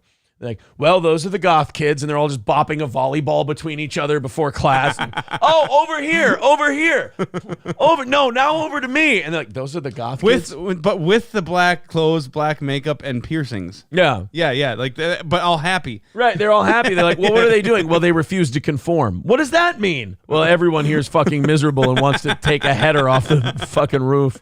Yeah, so now the goth kids are happy. So now the goth kids are just chilling. They're singing a lot of Peter, Paul, and Mary. It's the gayest thing I've ever seen. It's just weird. Well, what are the regular kids doing? I don't know, just going up on the roof all the time. We've installed nets, trying to protect them. It's a really strange deal. Guys, we are about 15 minutes away from rattling the cans and trying to knock out tonight's goal. 155 away. Keep it going. We need those rallies. Streamlabs, PayPal, Venmo, Super Chats, memberships. Looks like Tuesdays have officially become our toughest night of the week. The last Good, glad I'm here. Yeah, the last 2 weeks when we've missed our goal. Now, 2 weeks ago we did make it up, which is nice. The week before we did not. But it both happened on a Tuesday morning and a Tuesday evening. So welcome to what we're now... Welcome to Tuesday. Great, glad I picked Tuesday. Welcome to what we're now calling Thin Tuesdays. Tuesday. On Steel Toe. But we need to knock that out. So if you guys can contribute, please do.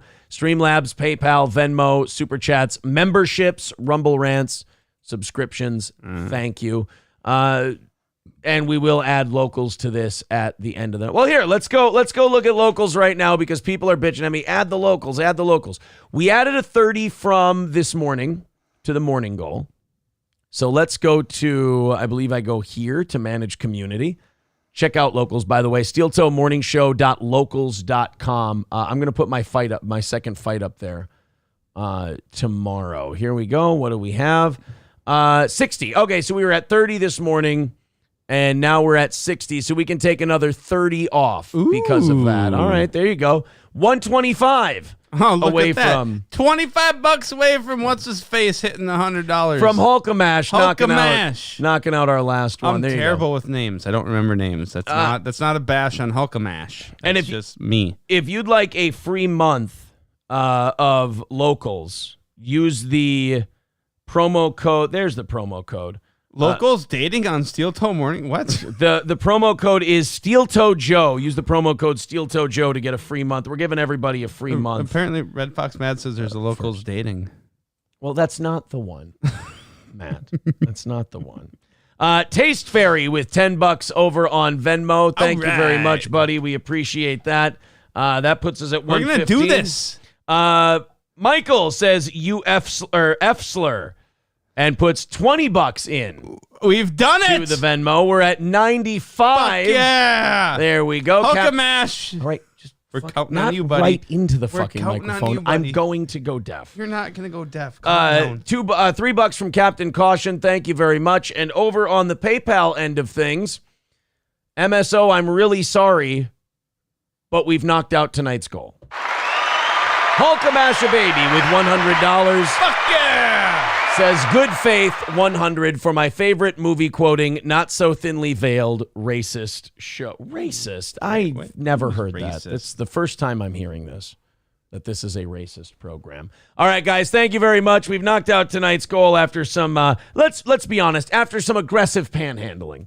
And we will not aggressive. And we will not be playing the music tonight. And we are $5 into tomorrow. Never mind, we're $20 ahead of tomorrow as posterior attention with 19. Half of that is going to $20 ahead, and we got to split that afterward. Can you let me fucking finish? Okay.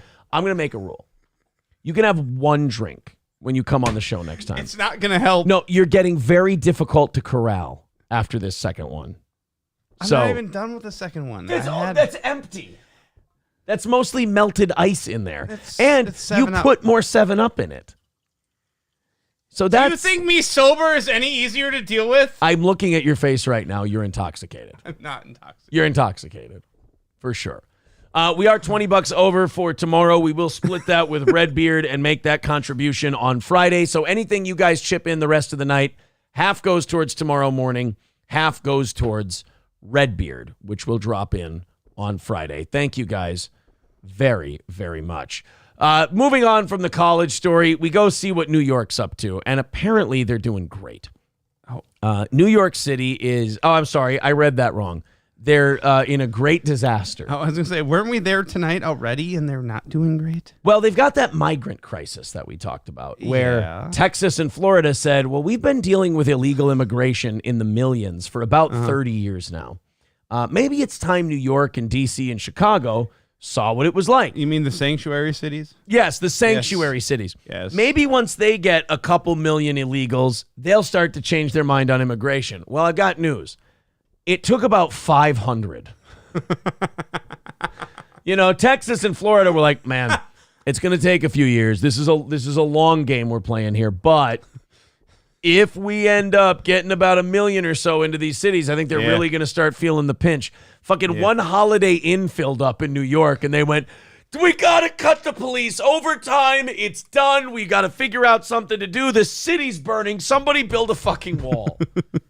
Is apparently what New York started. They started putting them in like closed down prisons. I think Alcatraz was hosting, or Rikers or whatever it was. Yeah. It's getting weird.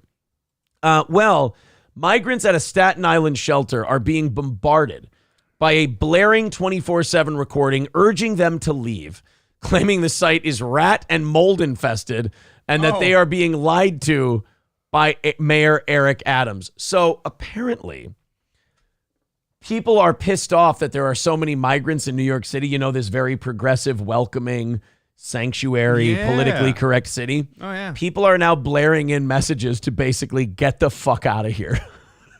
So all it took was like the Joker said in Dark Knight, look what I did with a couple of bullets and a handful of migrants. Like the whole city just went from, oh, Trump's immigration plan is horse shit. He's a meanie head.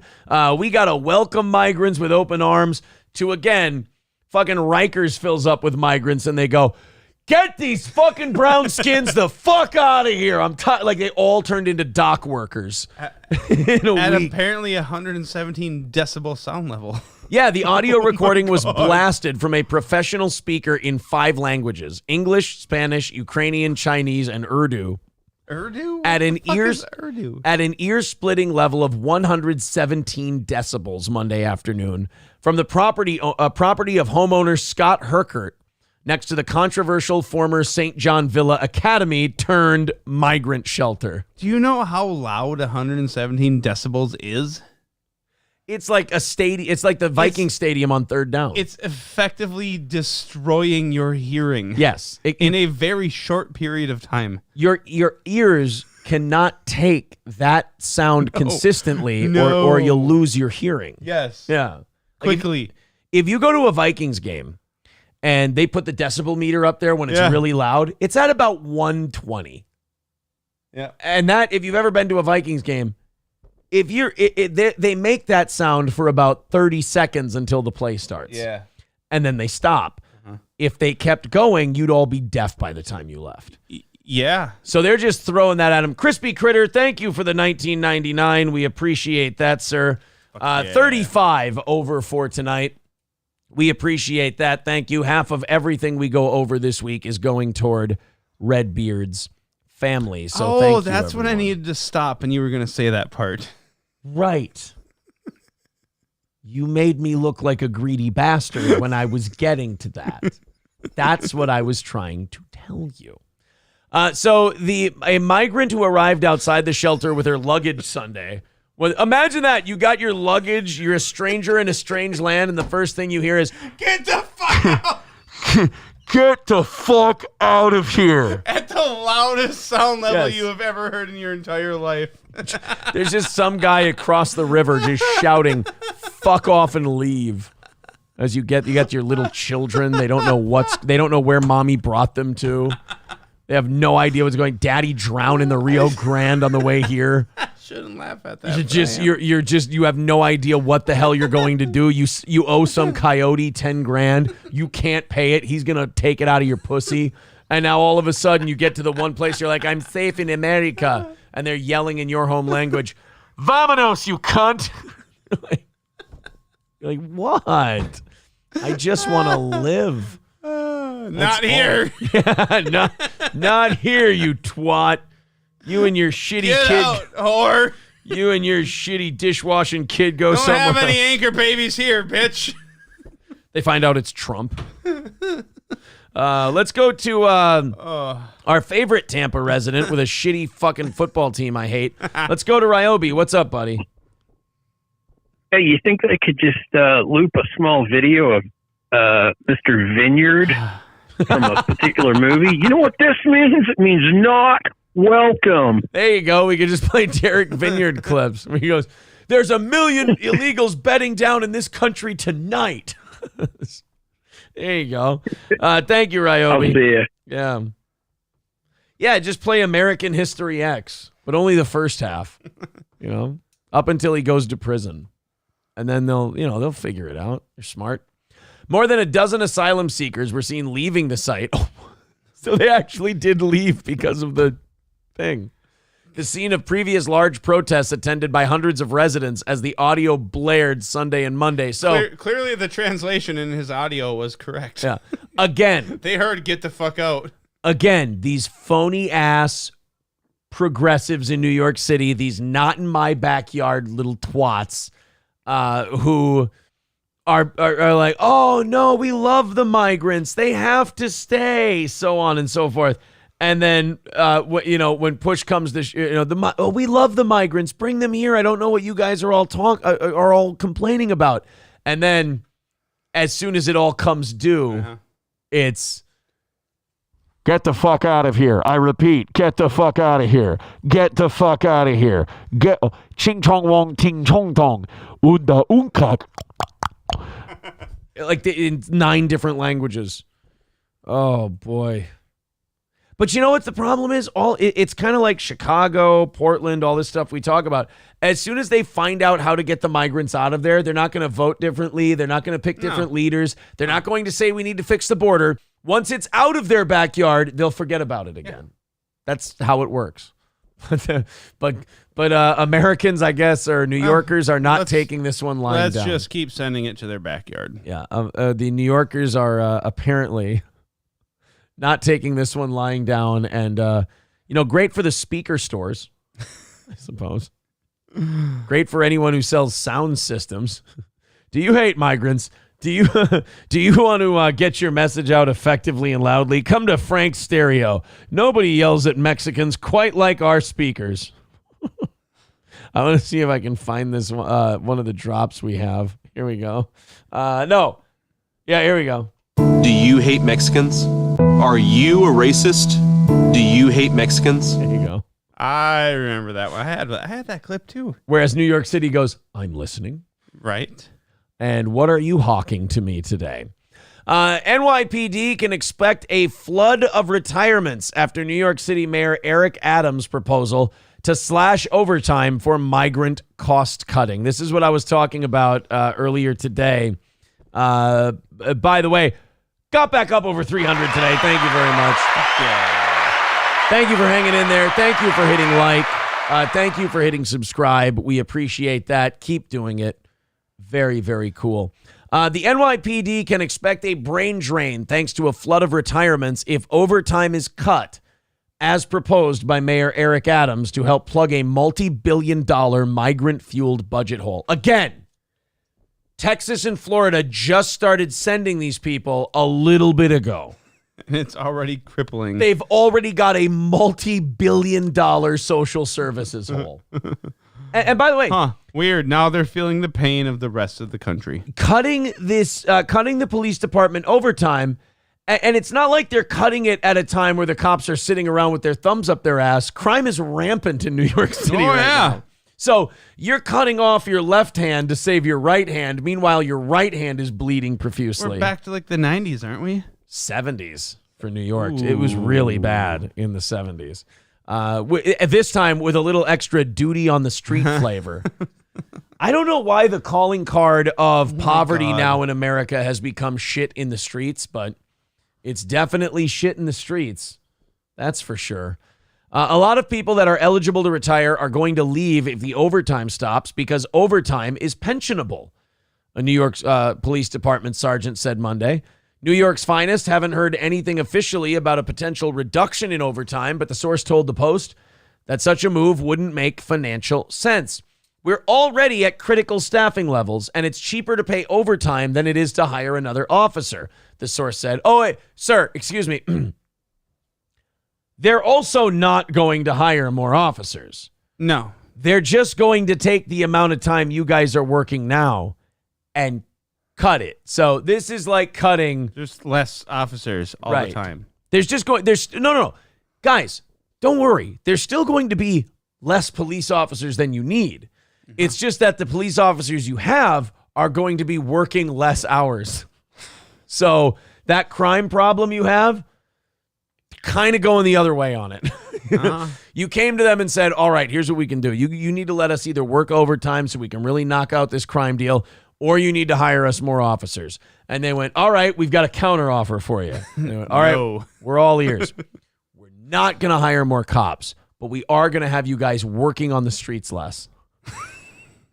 Really? Because that just sounds like you're surrendering to crime, and it sounds like a disaster. Yeah, well, we got 500 Mexicans in here, and apparently they cost a fortune. I don't know what jobs they're hoping to get that are going to pay this outrageous cost of living they have, but it's costing us a lot. We're already at critical staffing levels, in addition to possible police, fire, sanitation, and correction overtime cuts. So even the people who pick up the garbage, or in most cases, the human feces in New York, they're getting their overtime cut too. Which is also bad because, again, as we said before, there's a human feces problem starting to brew. And we could use those people picking that shit up literally and figuratively. So you got fire, sanitation, police, and correction overtime cuts. It's okay to cut the corrections department overtime, though, because they're not putting anybody in jail in New York. No, they just anyway. let them out right away. Yeah, so that part's fine. That's irrelevant. All branches of government in the Big Apple have been told to slash spending by 5% and potentially 15% by spring to mitigate the skyrocketing costs of New York's migrant crisis without more federal aid.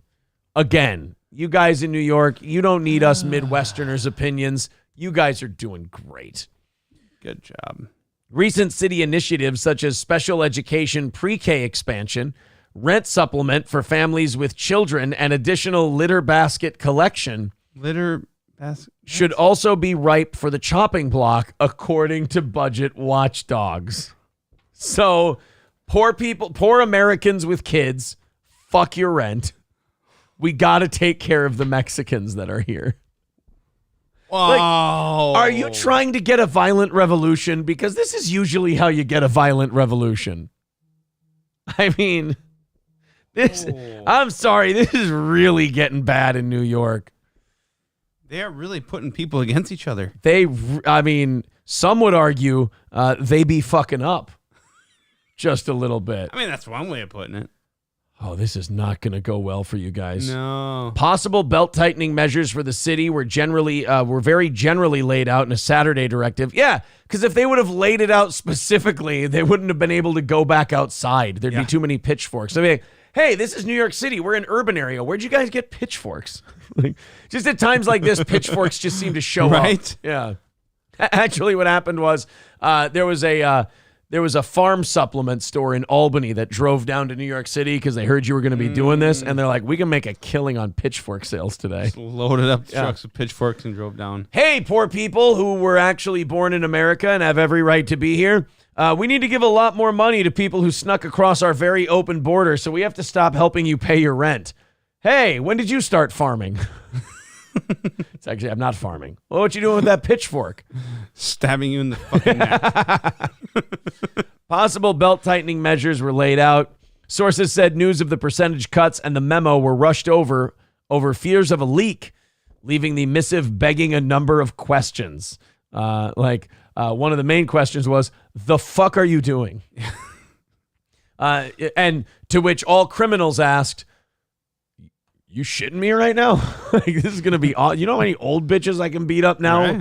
Cops, all criminals, it's going to be like the Purge.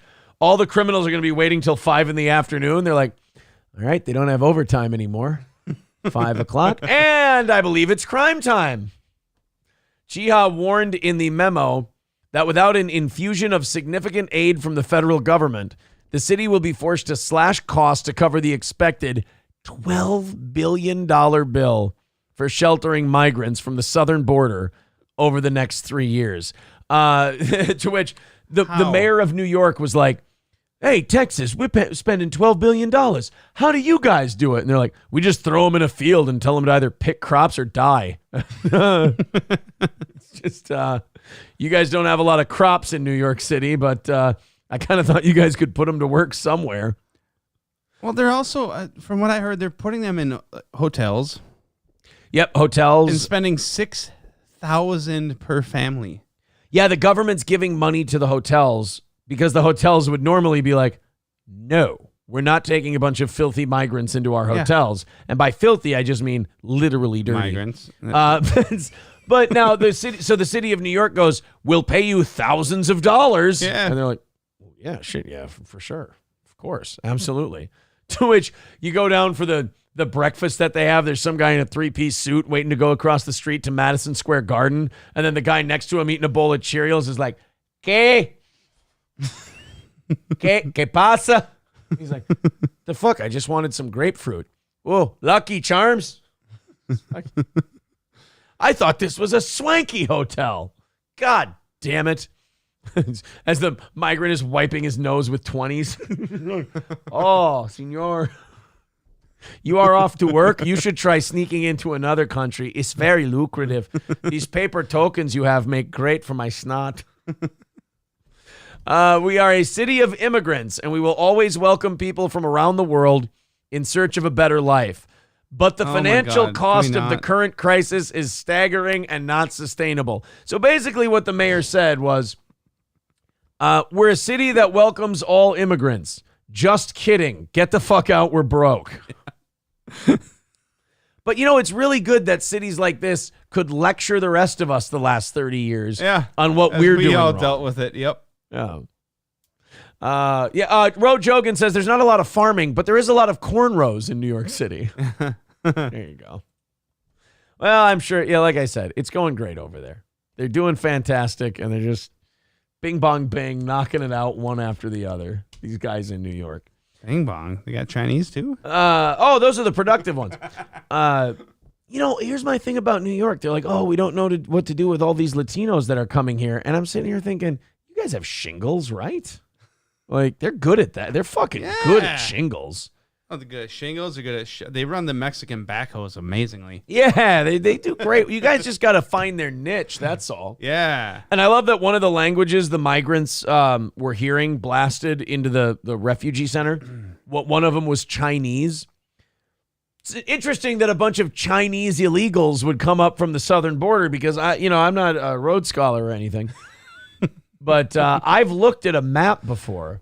Really? And China does not share much of a southern border with the United States. That's shocking. And you know what also is amazing about these Chinese illegals that are coming in? All of them seem to be military-aged men. Weird. You know what else I found weird? There's secret Chinese police stations set up on American soil in certain communities. What? Yeah, so I'm sure that has nothing to do with the influx of military-aged Chinese men sneaking across our porous southern border, and then the Chinese government in Chinese neighborhoods in America having secret police stations where they can report on people. I'm sure those two things are not related they're at all. Working on a slow infiltration. What? Huh? Oh, I guess you're a bigot. Left-handed says, haha, an astute observation, Aaron. Thank you. I have looked at maps from time to time. I'm no cartographer, but I don't believe we share a lot of mileage of a contiguous border. No. There's a lot of mileage of ocean between. Yeah, that's what I've heard, but until I can confirm with my own eyes, I'll report back to you guys later. The mileage of the ocean depends on whether the earth is flat or round. So. Right. I got to consult with Owen Benjamin, and then I'll be able to tell you what the deal is. Yeah. If you guys want to join our locals, we started our locals page. It's going to be connected to our Rumble, but you don't have to be a Rumble person to use it. It's steeltoemorningshow.locals.com. There's the link in the chat. We're going to pin it to the top of the page. Go ahead and join our locals page. If you use the promo code SteelToeJoe, your first month is absolutely free. It's $5 a month after that. We're going to put a lot of locals exclusive clips up there. So some clips that we don't think will do that great on YouTube, but we think were really funny. We'll put those up on locals. You can also chat with people in there. You can put up posts. You guys can comment on stuff. You can put your own posts up there if you want to. And we will be putting exclusive content on that locals. Like tomorrow, I'm going to upload my second fight that I had, and you guys can judge it for yourself. Most people feel it was an Aaron Imholt victory, which is very nice. You can watch it, score for yourself, become a member for free. Your first month is free with steeltoemorningshow.locals.com. All right, we are officially into overtime tonight. Now, Crispy Critter must have hit the wrong button because he did have to retract his $20 super chat. So we are $20 ahead for tonight. Thank you guys for that. Capone 609 with $4.99 says, for the people that hate you, you seem okay to me, but it's a free country for now. I think a lot of the hatred of this show is born in a weird kind of jealousy. It's very strange. It doesn't make a lot of sense because we're not really a show to be hated. We're kind of a show that's just sort of there. I got an error from YouTube. It says YouTube is not receiving enough video to maintain smooth streaming. What? Oh. Well, that's weird because our viewership has been way up over 200 and then crashes back down. So maybe there has been a little bit of a weirdness tonight with YouTube. I don't know, but thank you guys very much. Red Fox Mad says, are you going to put all that on Patreon too? Yes, we're going. Everything that goes on locals will go on Patreon. So you guys April just brought me water. Like I haven't been drinking just 7-Up for the last, I don't know, See, hour. I told you that second drink you got a little stumbly mumbly a little bit.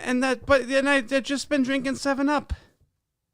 7-Up fucks you up, man. Your body doesn't produce. 7-Up fucks me up.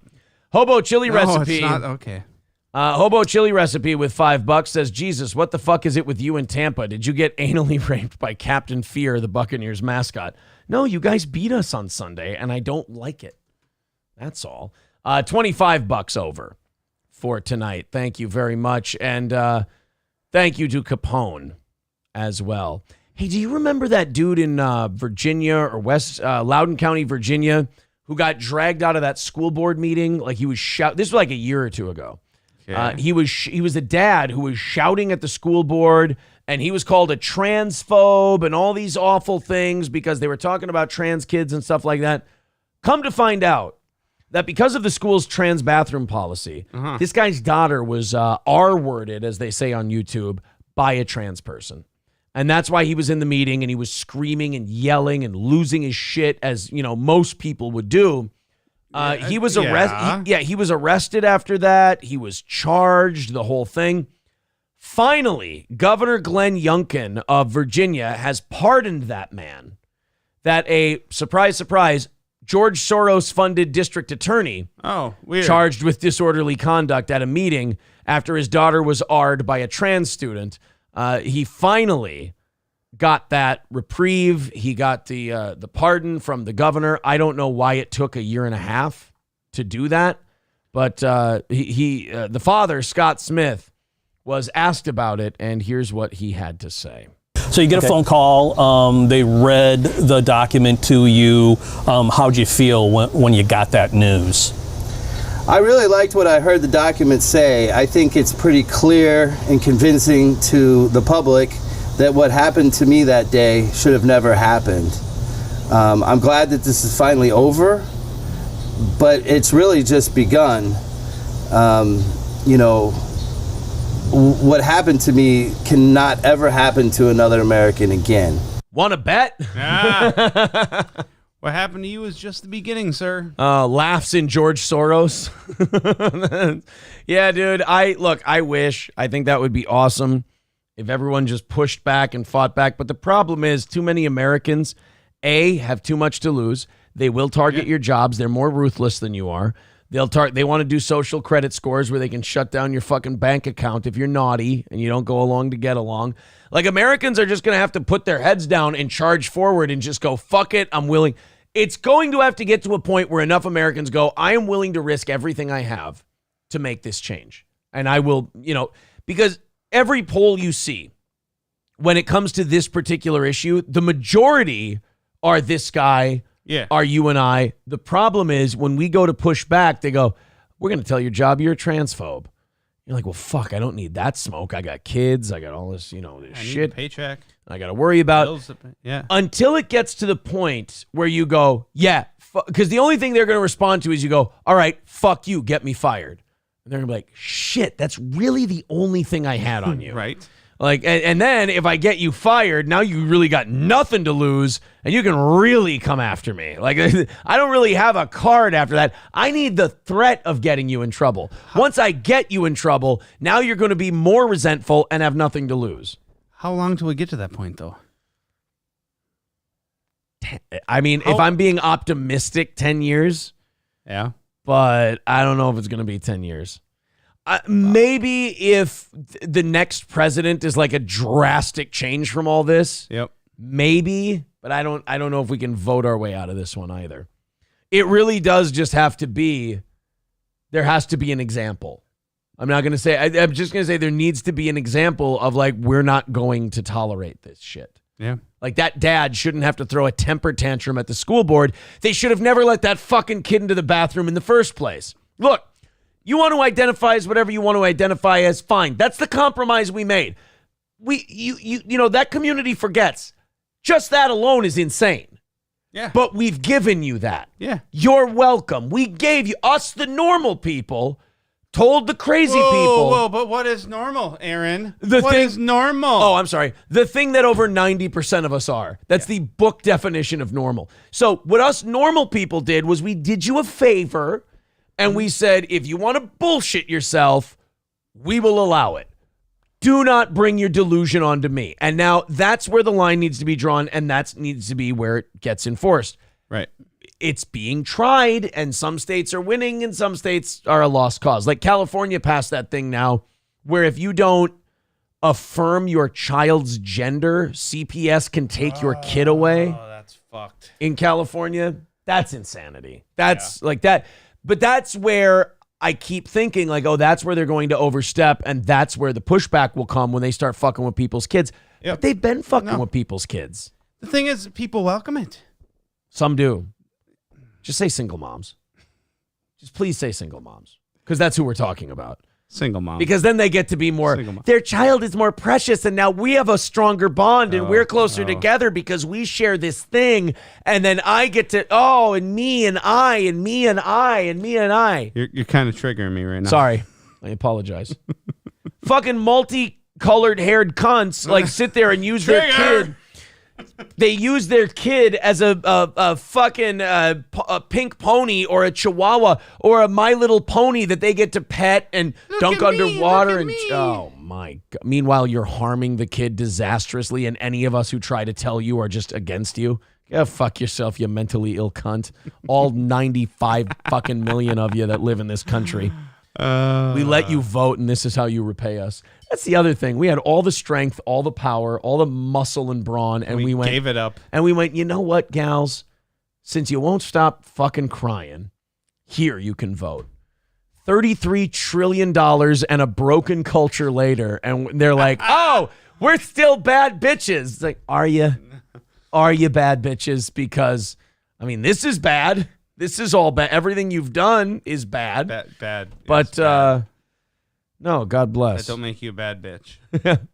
Everyone we gave the vote, get the fuck out. No, blacks, you can stay. Yeah, you. 13th Amendment. Okay, look, the first 15 amendments can stick around. Anything after that, we're repealing it. You can be president as long as you want, and you can't vote if you've got a gash. That's it.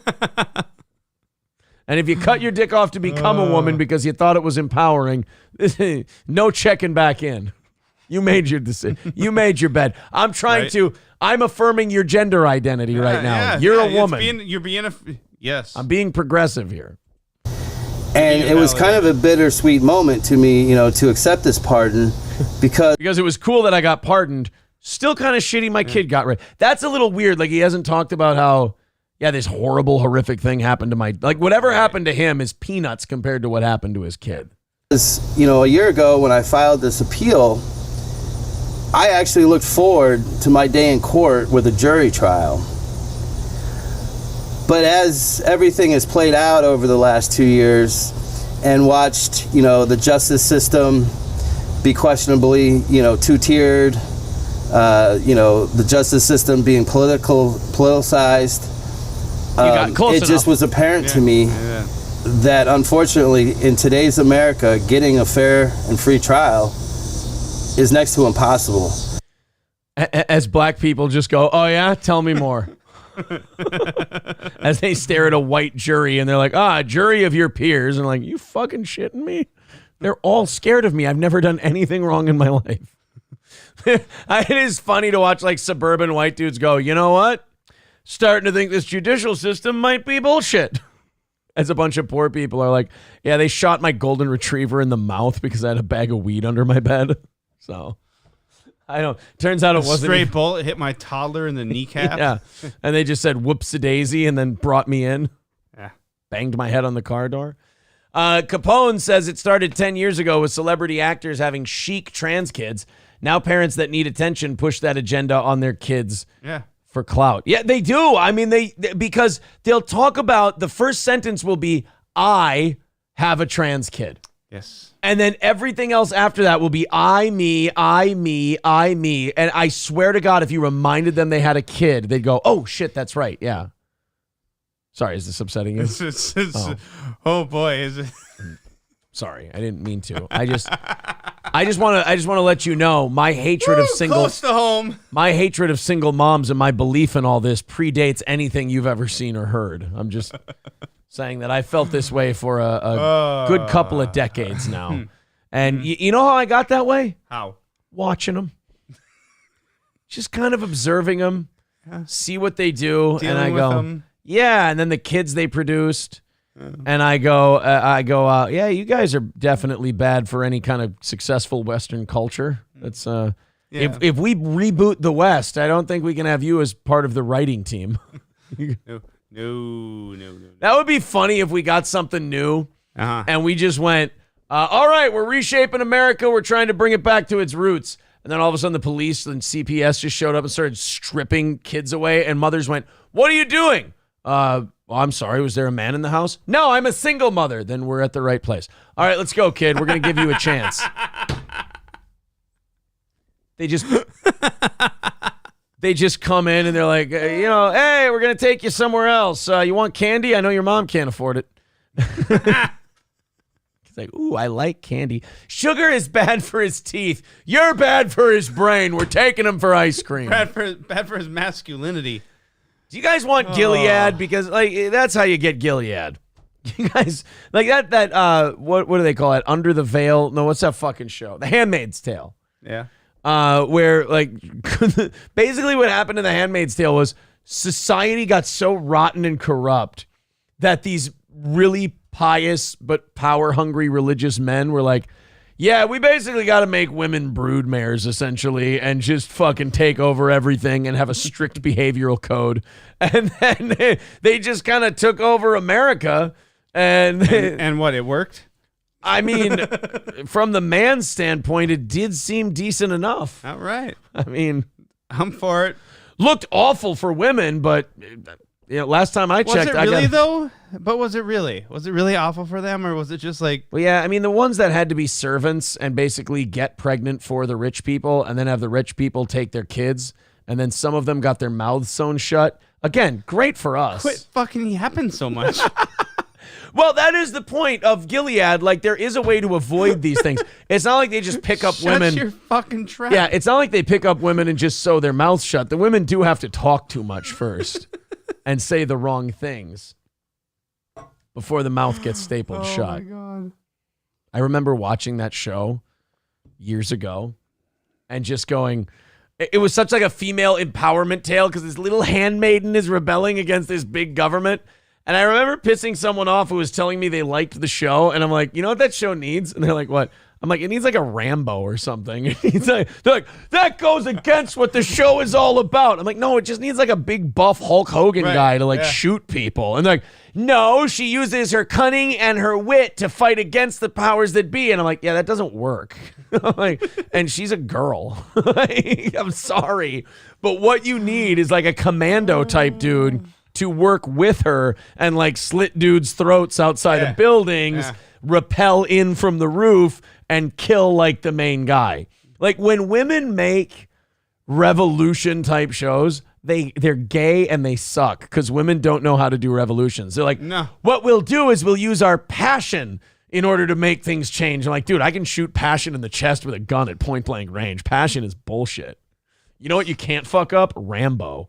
They brought a fucking earthen structure down on him and he snuck out in a puddle of rats.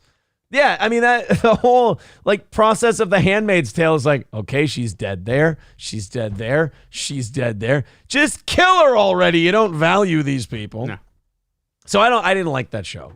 Clearly. Yeah. Because I was just like, and then weird. You didn't like a show about women's empowerment. I liked the beginning. The beginning was great when they're like, oh yeah, they just locked these cunts up and told them to shut up. The good part. Yeah. So like when the women are getting all uppity with their masters, but they don't have guns and shit, I'm like, your show's gay.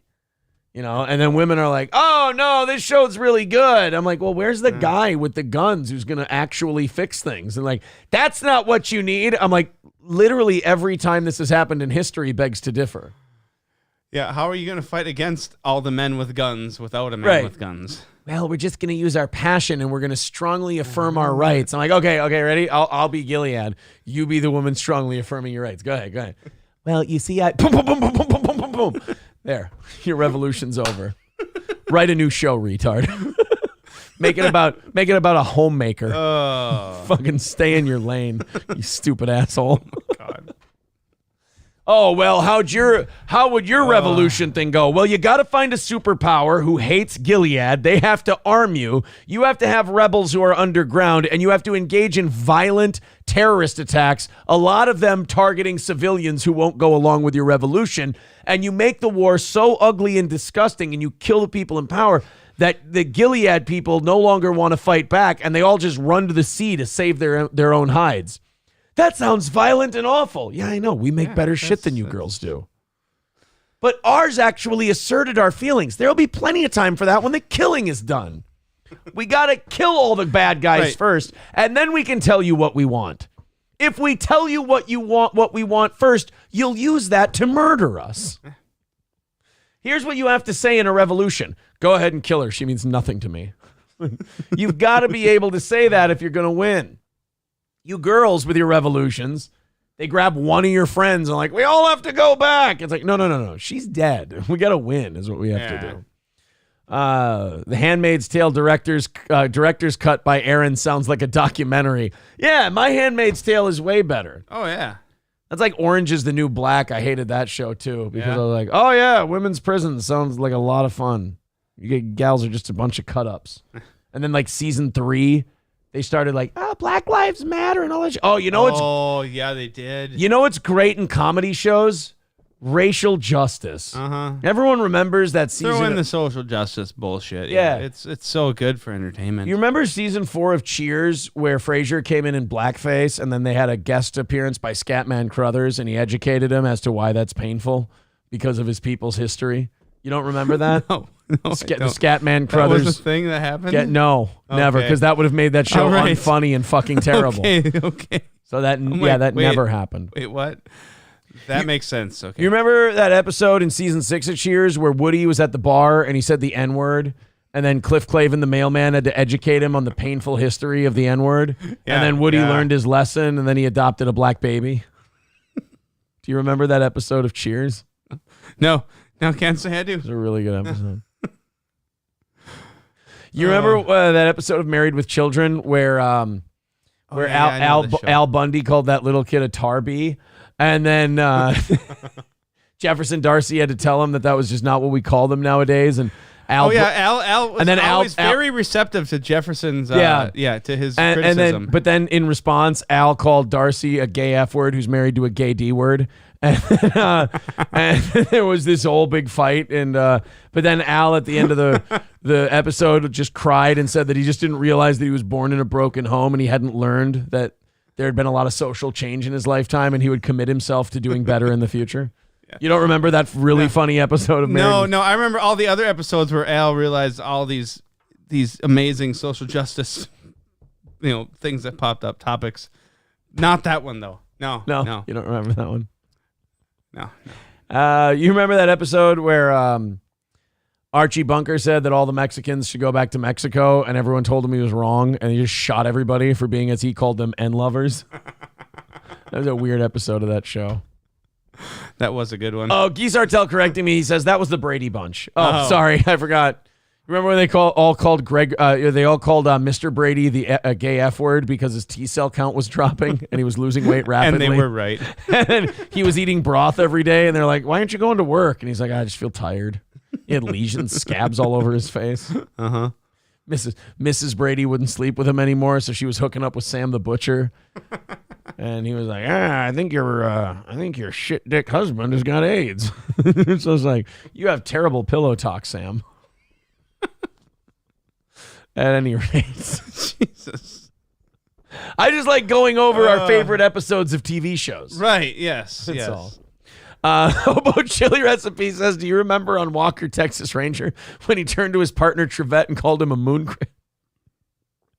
Oh, my God. Hobo says, do you remember the episode of Golden Girls when Betty White called the lawn mowing boy a chicken? I disavow. She learned an amazing lesson that episode. Yes. I do remember that. Gray Duckling with $5 says, did you know ducks die after sex? Oh, they should put that in Gilead. All the girls, they have sex and then you've outlived your usefulness. Help Solve says, I'm desperately Googling for these episodes. When I realized it was a bit, I have to quit my job and stop joining late. People were actually trying to find these episodes. You gotta be shitting me. Guys, I don't mean to... excuse me. What are you doing? Grabbing my pen with my monkey Trying to play footsie with me? I don't mean to let the cat out of the bag here, guys, but yeah, I did make those episodes up. They didn't actually. Yeah. Woody Harrelson in Cheers on network television in the early 90s never said the N-word on television. Nobody in Cheers was ever in blackface. Hobo Chili Recipe says, my TV guide is sponsored by Richard Spencer. Oh, boy. I had to look up Moon... Yeah, Masa Vista. Killer Beehive says there was an episode of Married with Children that was pretty progressive towards gay people. Well, that's because Amanda Bierce was gay. So I'm sure and I think she was one of the, towards the end, she would direct episodes and shit. So I'm sure she probably had a hand in that. I get it. Have you ever seen it's an episode of All in the Family where Sherman Helmsley and Carol O'Connor are bonding over their hatred of white and black people? No. It was at Lionel's wedding. Lionel's wedding, All in the Family. And then Archie Bunker gets really jealous because Mr. Jefferson used the N-word. And he goes, I always get yelled at when I say that word.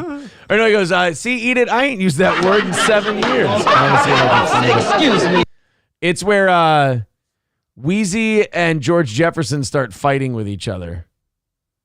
And it's as soon as they start talking to the bunkers. Oh, this isn't the scene where they talk to the bunkers? Fuck. What the fuck?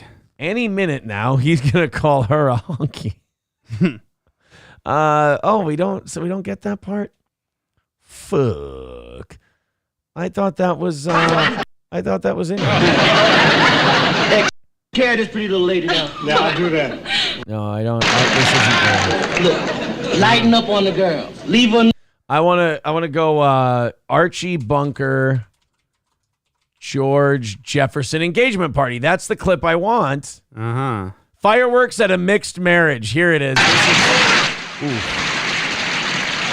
They're at the bar. George, that's your third drink. I know that. Well, put it down. Mama, will you leave me alone, please? I said put it down. You've had enough. Look, Mama, I'm a big boy now. I don't need you to blow my nose for me. Now, will you leave me alone? George. Hey there, Jefferson. That ain't very nice, talking that way to your little mammy here. Wow.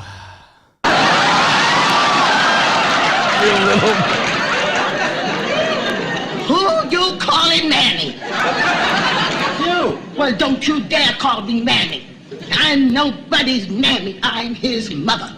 Now, if you got anything to say to me, you call me Mrs. Jefferson. Oh, she's Mrs. Jefferson. Don't talk to me. And don't you try to make a big either. Mother Jefferson, what's wrong? No, I'm getting out. George, what's going on? He called Mama Mammy. Oh. I was doing nothing wrong. I thought all colored people call their mothers Mammy. Well, I did, Jefferson. That's what I always heard. Geez, Al Jolson called his mother Mammy for years. Al Jolson. You don't know who Al Jolson is. He was a blackface performer. Oh. Yeah, Louise, you see, that's what you get for inviting white. I see you met Mr. Bunker. Oh, we met. Yeah.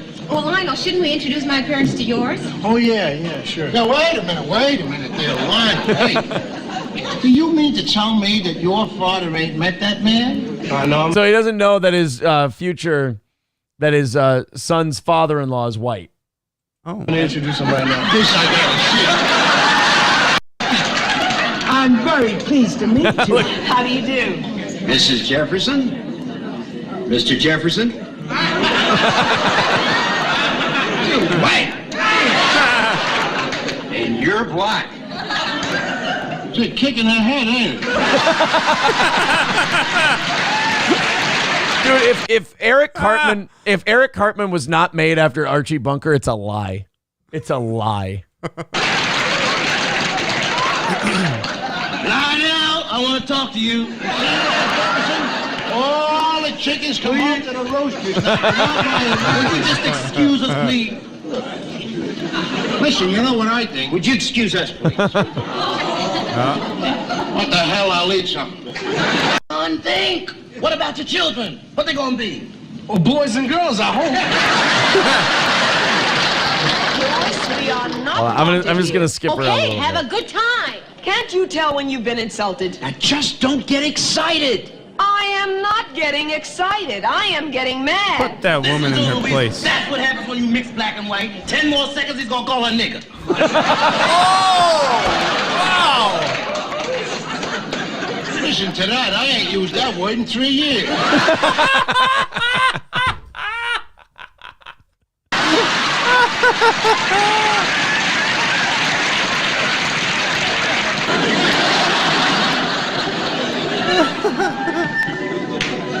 Welcome. What is this world coming to? Beats me, Jefferson. All I got to say is, here's to yesterday. It's fucking two racists drinking together. Oh shit. Yeah, I don't think that re-airs anymore.